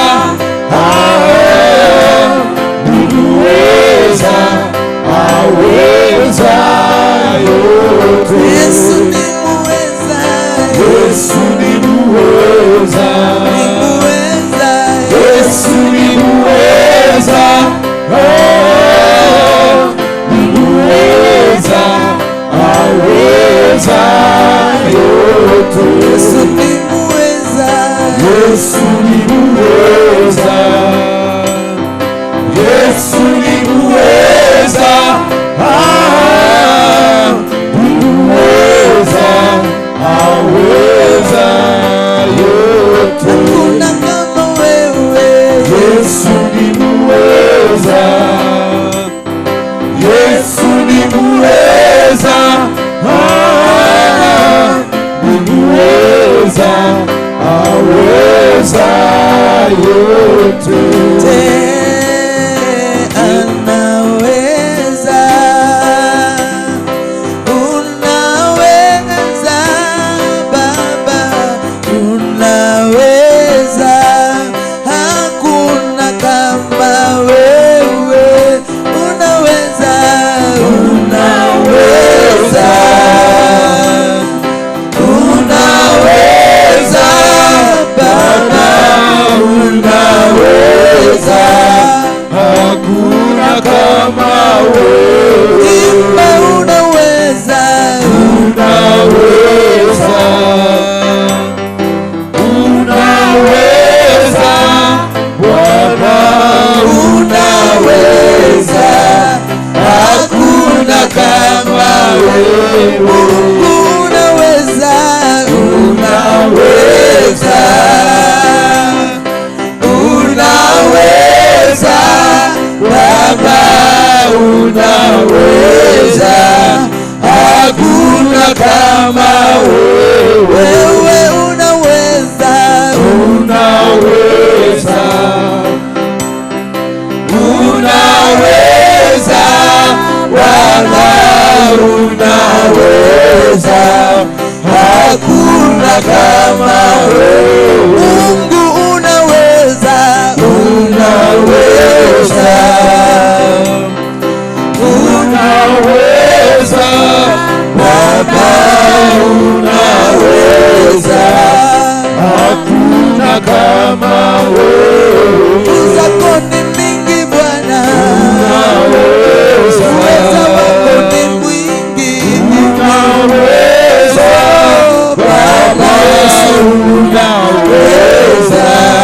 hakuna kama wewe. Mwambie anaweza Bwana. Unaweza, unaweza Baba, unaweza, hakuna kama wewe. Unaweza, unaweza, unaweza Baba, unaweza, hakuna kama wewe. unaweza, Unaweza, unaweza Baba, unaweza, hakuna kama wewe. nionapo amani kama shali, au niona hapo shida, kwa mambo yote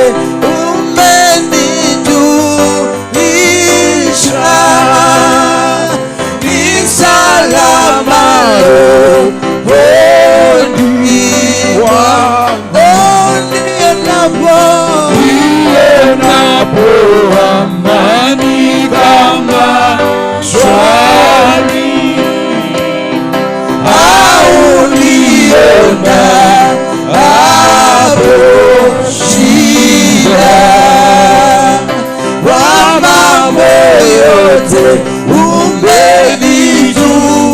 umenijulisha, ni salama rohoni mwangu. Imba salama, salama, salama ni salama rohoni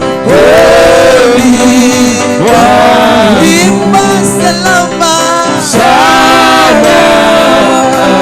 salama rohoni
la mbinguni wazi. Yesu ndiye lango hilo, hata sasa li wazi. Kwa wakubwa na wadogo, tajiri na maskini,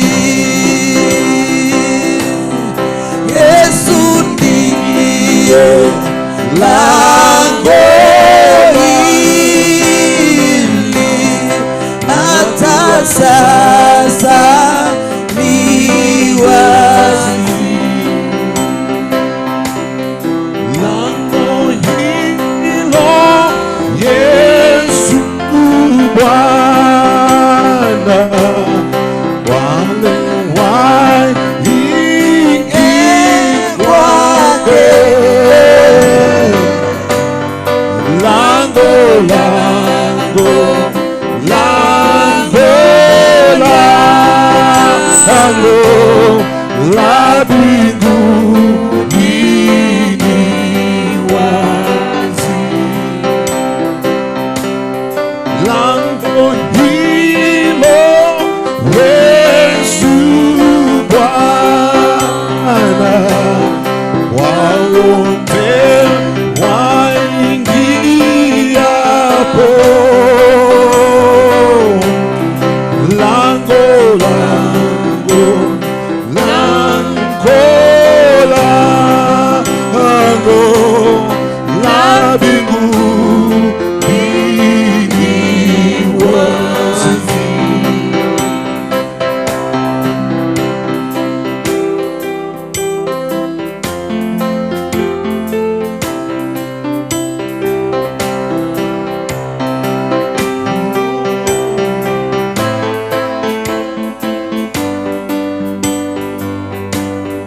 Lango, lango, Tukaribieni tu, tukaribieni kidogo, karibieni kabisa.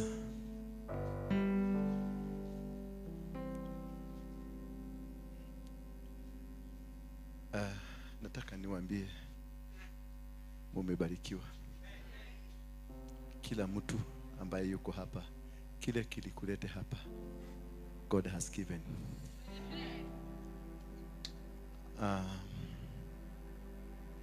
God has heard your prayers. There are so many people who are trying to break your zeal for prayers, but God has defeated them. From the ancestrals everywhere, God has shown his manifestation to you. God is going to surprise you with a new role that he is going to give you. He's going to change, bring a paradigm shift in your life. And the position they have positioned you will be changed. In Jesus' name. In Jesus' name. In Jesus' name. In Jesus' name. In Jesus' name.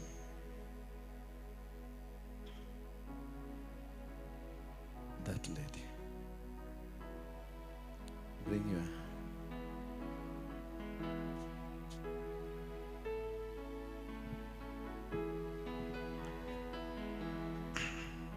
the powers of witchcraft that you once practiced, it has finally come to an end.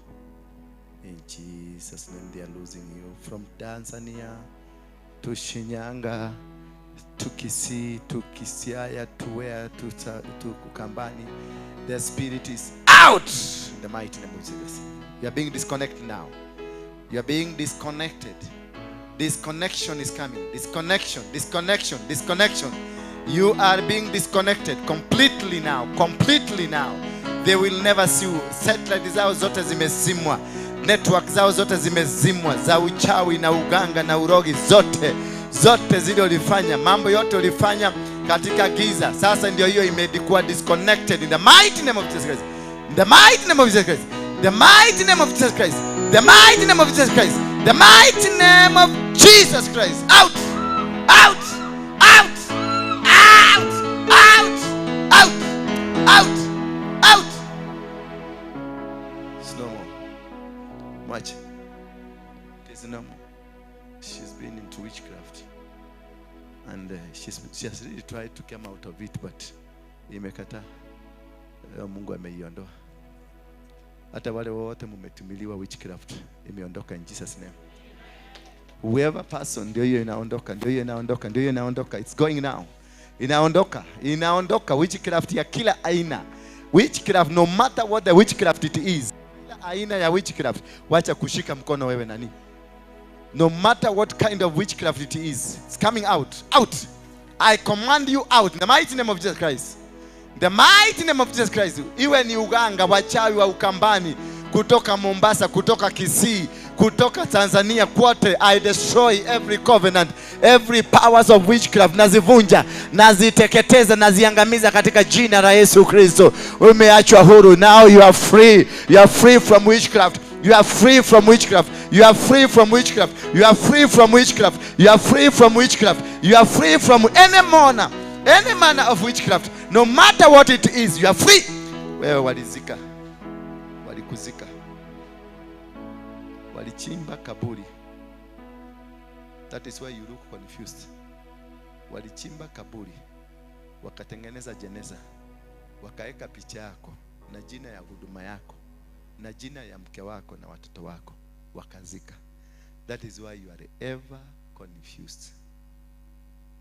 Inua mkono wako nikutoe kaburini. Yesu alikuja, akaambiwa Lazarus amezikwa.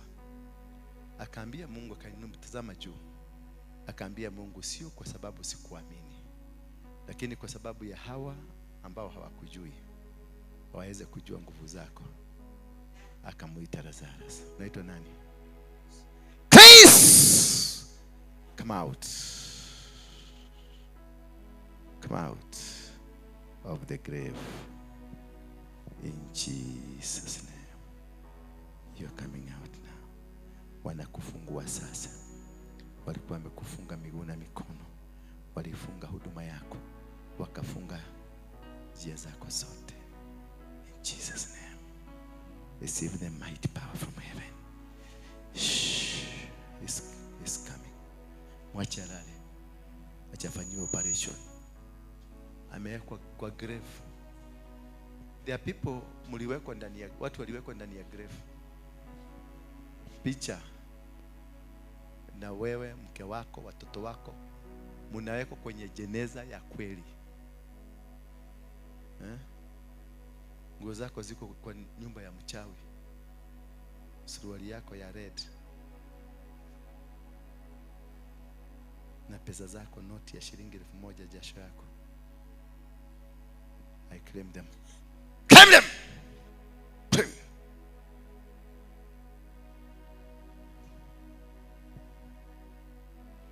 Waniki. Out. Out. Out. Tigana nake. Murekie reu. Murekie nidira, murekie muohore. Tuaku tumukagu muohore. Muohore. Utabeta ciake. Utagenia. Toa pete zenu. Toa maagano yote mulifanya na yeye. Lose the covenant. Lose the covenant. Wewe mzee, ondoka kwa maisha yake. Umemfuata siku nyingi. Uganga na uchawi yako beba uende kuzimu. Ninakupatia siku 30 za kuishi dunia hii. Hautamsumbua tena. Hautamsumbua. Ndio nashika mama kama huyu na mfuka. Hata familia yote sasa imeachiliwa. Walikuwa wameshika mpaka familia wanaitesa. Bwana asifiwe sana. Yes. Umebarikiwa. Kegolele shai. Acha ile tishia. Kolera isai. Siku hizi nimekuwa mtu wa kuomba. Just a cup of tea. There is power. Yeah.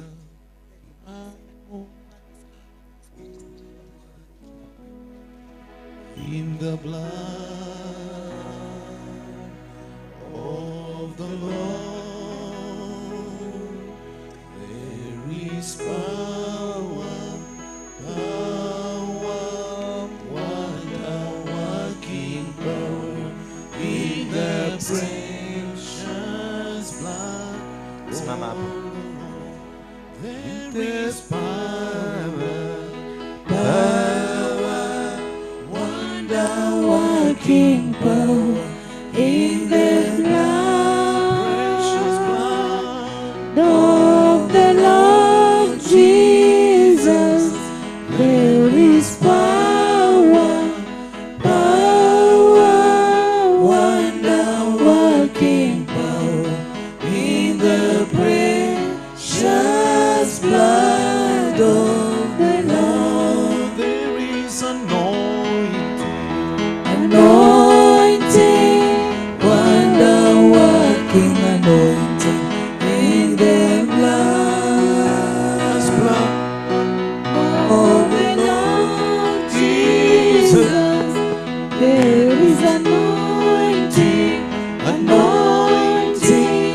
wonder working anointing in the precious blood of the Lord. Healing, wonder working healing in the blood of the Lord Jesus. There is healing, wonder working healing in the precious blood of the Oh, there is power.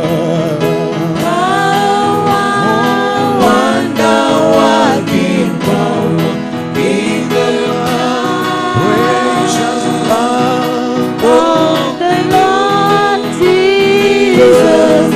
There is power. Wonder working power in the precious blood of the Oh, there is revival. revival, wonder working revival in the Precious blood blood. of the Lord Jesus. There is revival, wonder working revival in the precious blood of the Lord. Bwana sifiwe. Majina ni Pastor Chris Mwangi na upiri Rweiro. Yesu ni Bwana. Nashukuru Mungu kwa kuwa mahali hapa siku ya leo. Hii sio mara yangu ya kwanza kuja. Mtumishi wa Bwana amekuwa akitumiwa na Mungu kuniombea na pia kunenewa na Bwana. Bwana asifiwe. Siku ya leo amenenewa tena jambo lingine, na ninashukuru Mungu kwa kujua ya kwamba it's quite for a long time I've been in a state that I don't even understand, sometimes in the ministry and in everything. I could be actually confused, and even my wife could sometimes tells me, hey, kwa nini uko confused sana? So I didn't know where the problem was, the source of the problem. But I thank God for the spirit which was upon the servant of God, who has just fundamentally noticed that there has been a problem in me spiritually. Yes. And I thank God for deliverance of God today. Amen. May God bless you so much. Amen. She is a wife of my brother-in-law. I thank God for the moment. Bwana asifiwe. Yes, ameoa sister-in-law. God is good. Bwana asifiwe. Mimi naitwa Pauline Waithera, nimeoreka na Bwanangu anaitwa Charles Joroge, ni pastor wa kanisa ingine iko huko Muguga. Bwana asifiwe. Namshukuru Mungu sana kwa sababu ya kuwa katika hii madhabahu. Nilijua Apostle through YouTube. Yes. Nikakuwa nikimuwatch, nikasikia aliokoka. Sasa nilikuwa tu nataka kuona, by the way aliokoka, wacha nione. So nikakuwa ninafuata na sermon zake zimenibariki sana, na ni mtumishi wa Mungu na amebarikiwa. Bwana asifiwe. Amen. Hata ni kukua na mtumishi ambaye ana confess. Juu watumishi wengi hawa confess vile walifanya. So wanakaa tu kufungwa. So mimi nashukuru Mungu sana kwa sababu ya mtumishi wa Mungu. Amenisaidia sana, amesaidia bwanangu, amesaidia familia yangu. Mungu akubariki Apostle. Na kupeleke bari. Thank you. My brother, you are back to your position. Yes, God will lead you to greater heights. Yes. Pia nimekuita urepresent bwana yako. Pia mwambie mumefunguliwa. Yes. Thank you. Yes, what do you want, mami? Ni nini umeniwekea kwa kachupa? What is it? Si utoe tuone. Wewe. Si tuone. Ni yangu. Nikunywe. Unataka nikunywe kwa nini? Ulizungumziwa?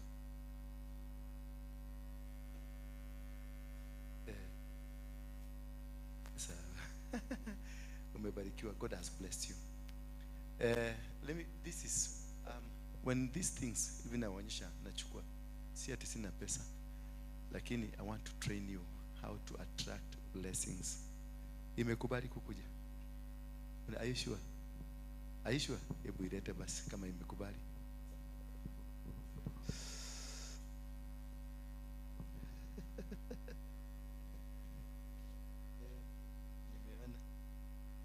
Thank you. God bless you. The reason I want to connect you with the blessings of a prophet. Hii umeona umewekelea kwa madhabahu. Hii ni madhabahu ya Mungu. Si mnaona hata sitakange kanyaga huko. Hapa sasa is a holy place. Nimeisanctify. Na unaona sitapendengi sana hapo. Kwa sababu labda kuna mtu alinipigia simu nikamwambia niko kwa jamu. Nikaongea uongo. Naogopa. Hata mimi mwenyewe naogopa. Kwa sababu ndio henilio kode yako henilio. Deha jamu ine na sijatubu hiyo dhambi. This is wakati unatoa hiyo sadaka yako inaenda kwa kazi ya Mungu. Umetolea Mungu. What does God do? He establishes you. He gives you a foundation. But now when you bless the man that he is using, the man is the one that carries your prosperity. Bwana Yesu situfungulie hiyo ni Deuteronomy what? 2 Chronicles chapter 20. 2 Chronicles 20:20. Jose, we mwega. Nikio ready ati kweshi.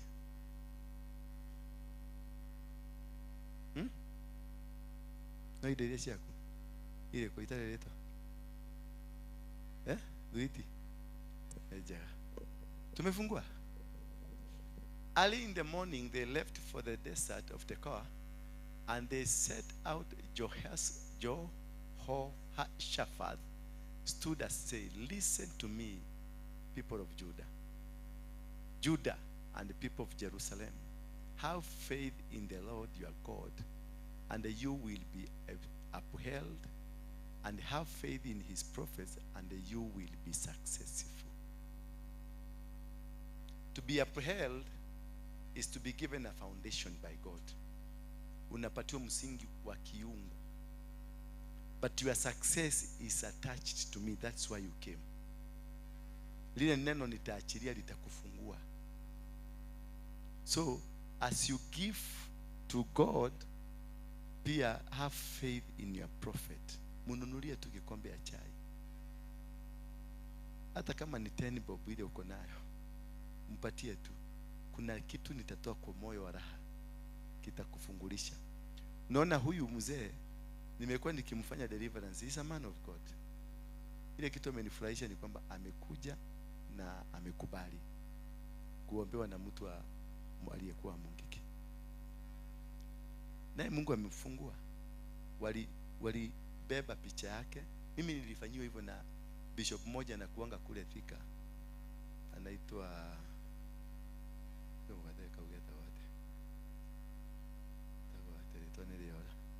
Bishop Kanyere. Bishop Kanyere amekatwa mkono hizi vidole zote. So alienda na mabishop mmoja ako pale Gatodo karibu Kamwagi na mwingine. Wakaenda wakachimba kaburi. Real kaburi. Wakajenga sanduku jeneza.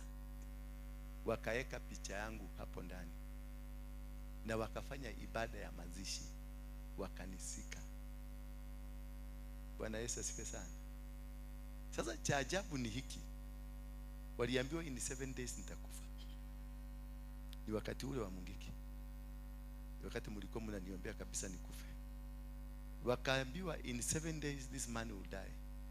In the 14th day, ile hoteli inaitwa December, huyo mzee alikuwa anakunywa chai hapo. Akaona nimeigia. Sasa mimi niliona mzee anatoroka. Na mimi sikujua ni kwa nini. Mpaka baadaye ndiye alikuja, yeye mwenyewe ndiye aliniambia wenye walikuwa wamefanya, na alifikiria wakati aliniona alifikiria nimeambiwa. So he was trying to run away. Wahubiri ni wachawi, afadhali kutembea na mchawi ama mganga kuliko wahubiri wengine. Wahubiri, na ndio nitafuta tu baba wa kiroho mwenye atakubariki. Kwa sababu kunao wengi wamekufunga. Nyota zenu zimechukuliwa na hawa. Umefiri aje?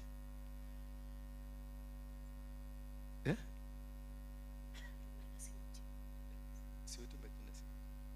Kuna fea. Na hiyo ulikuwa unataka kutuma na simu nitumie tu, alafu nipigie tuongee story 2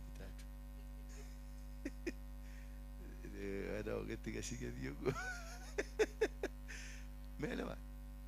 Tafadhali. I'm not good. Si ati nasema mimi ni mzuri. Lakini mimi nimepitia kwa mikono ya hawa wahubiri, wamenifunga. Wamenizuia. Wamenizika.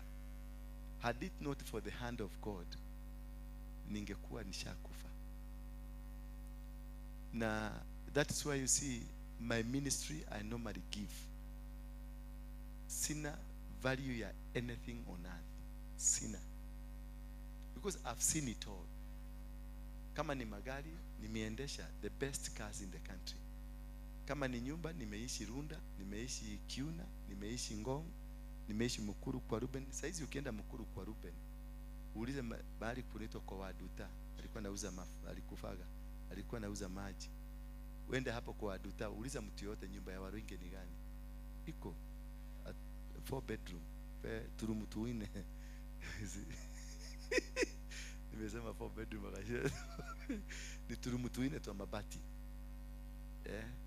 That was my first ever investment on earth. Kujenga nyumba dunia hii. Ni hapo. Kanyumba kawe. Mpaka saa hii iko. Na nilitenga, nimeitengeneza mzuri. Any of our family member mwenye anaweza kosa mahali pa kuishi, ninamtumanga hapo. Na wakati mwingi, most of the time in a month nalalanga kwa hiyo nyumba yangu. I love it. Nimelala Ruda, huko ni shida tupu. Nimelala Muthaiga, ni mathina matheri. Nimelala Kiuna, kule ni mahasra, hawana stress, hakuna loan, hana nini. Anaitaka akipata motura ya $5 na tusukuma twa $5 na mafuta ya $5, maisha inaendelea. Tiga gutida okiriroka guko ngangana gusharia pesa. Uri endaga igana rimwe, akwira he igana uhonetie family yake ngima. Family mzima na ina stress, na asubuhi watamuka hana stress. Sasa angalia wewe ukira raiza hivi na uwekaine wegetoka. Watu wakikuona ukiendesha gari ni ya loan, nyumba ni ya mortgage, watoto umepeleka shule expensive, ulichukua loan.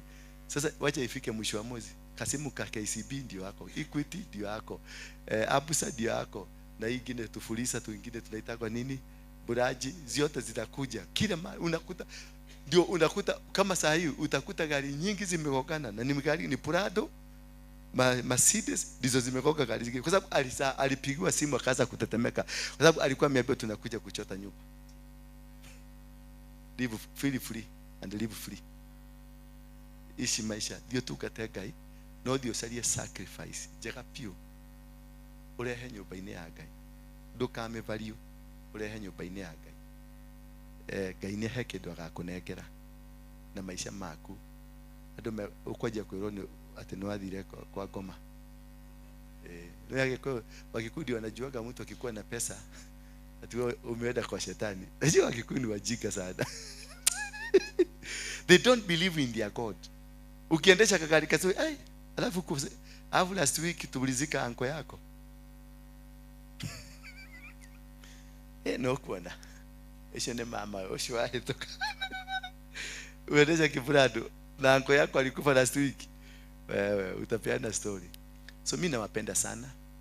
Jumapili tulisema tuko na ibada ya nini? Ya kukata kitovu. Jumapili kuja na familia yenu na watoto wenu, tunakata kitovu. Kile kimekushikanisha na guka, kile kimekushikanisha na shosho, kile kimekushikanisha na ule mganga ulienda, kile kilikushikanisha na anything, the kind of the spirit you are in. Sunday I'm preparing, ndio nakwambia leo nilikuwa kwa kichaka, natoka hapa naenda kwa kichaka, si kwa nyumba, kwa kichaka. Nalalia karatasi ya nylon na nyeshewa huko. Kesho tena nikuje hapa, na Friday nikuje hapa, na Sunday lazima tutenganishe. Na siku hiyo ndio tutangaza Kenya iko huru. Bwana Yesu asifiwe sana. Na tutaanza the process ya kutoa hii madhabahu iliwekwa na huyu mzungu alikuja juzi. Tunarudi, Mungu ameniambia turudi the same process, tubomoe zote. Walikuja kuweka, ndio naona wameamuka. Si unaona juzi Uhuru ameanza kuongea. Sasa where did you hear a former president anaongea? Nikiatigeti. Lakini ni huyo king. Unajua wao ndio wanachunga mali ya huyo king. Sasa walikuja kuwekwa moto. Kale kama moto kaliwaka pale Uhuru Gardens. Ako kama moto walianzisha moto.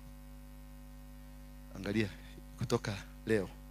Hebu chunguza sana, angalia kwa TV venye Ruto anaongea na venye anafanya. Total confusion. Imemkamata hiyo madhabahu. Bwana, sasa Wakristo waombaji, where you are, muinuke muombe Mungu. Kenya is at crossroad. Right now as we are talking, Kenya is at crossroad. Wanataka damu at all cost. Wanatafuta damu at all. Wanakafamadhi maholi danie mubere na mumiru maruwe dakame iteke. Here, that is what they are looking for now. So let us stand in the gap. Let's raise sacrifices and stop this nonsense. We will never allow this kind of nonsense in Kenya. No. In the name of Jesus. Jesus is the foundation.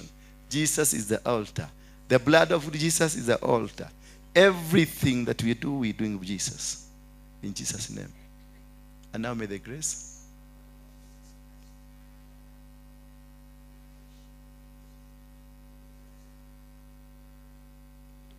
So muende nyumbani, na chochote kilifanya ukuje hapa, nenda kimetimika. Wacha usikuje kunitafuta, we just go.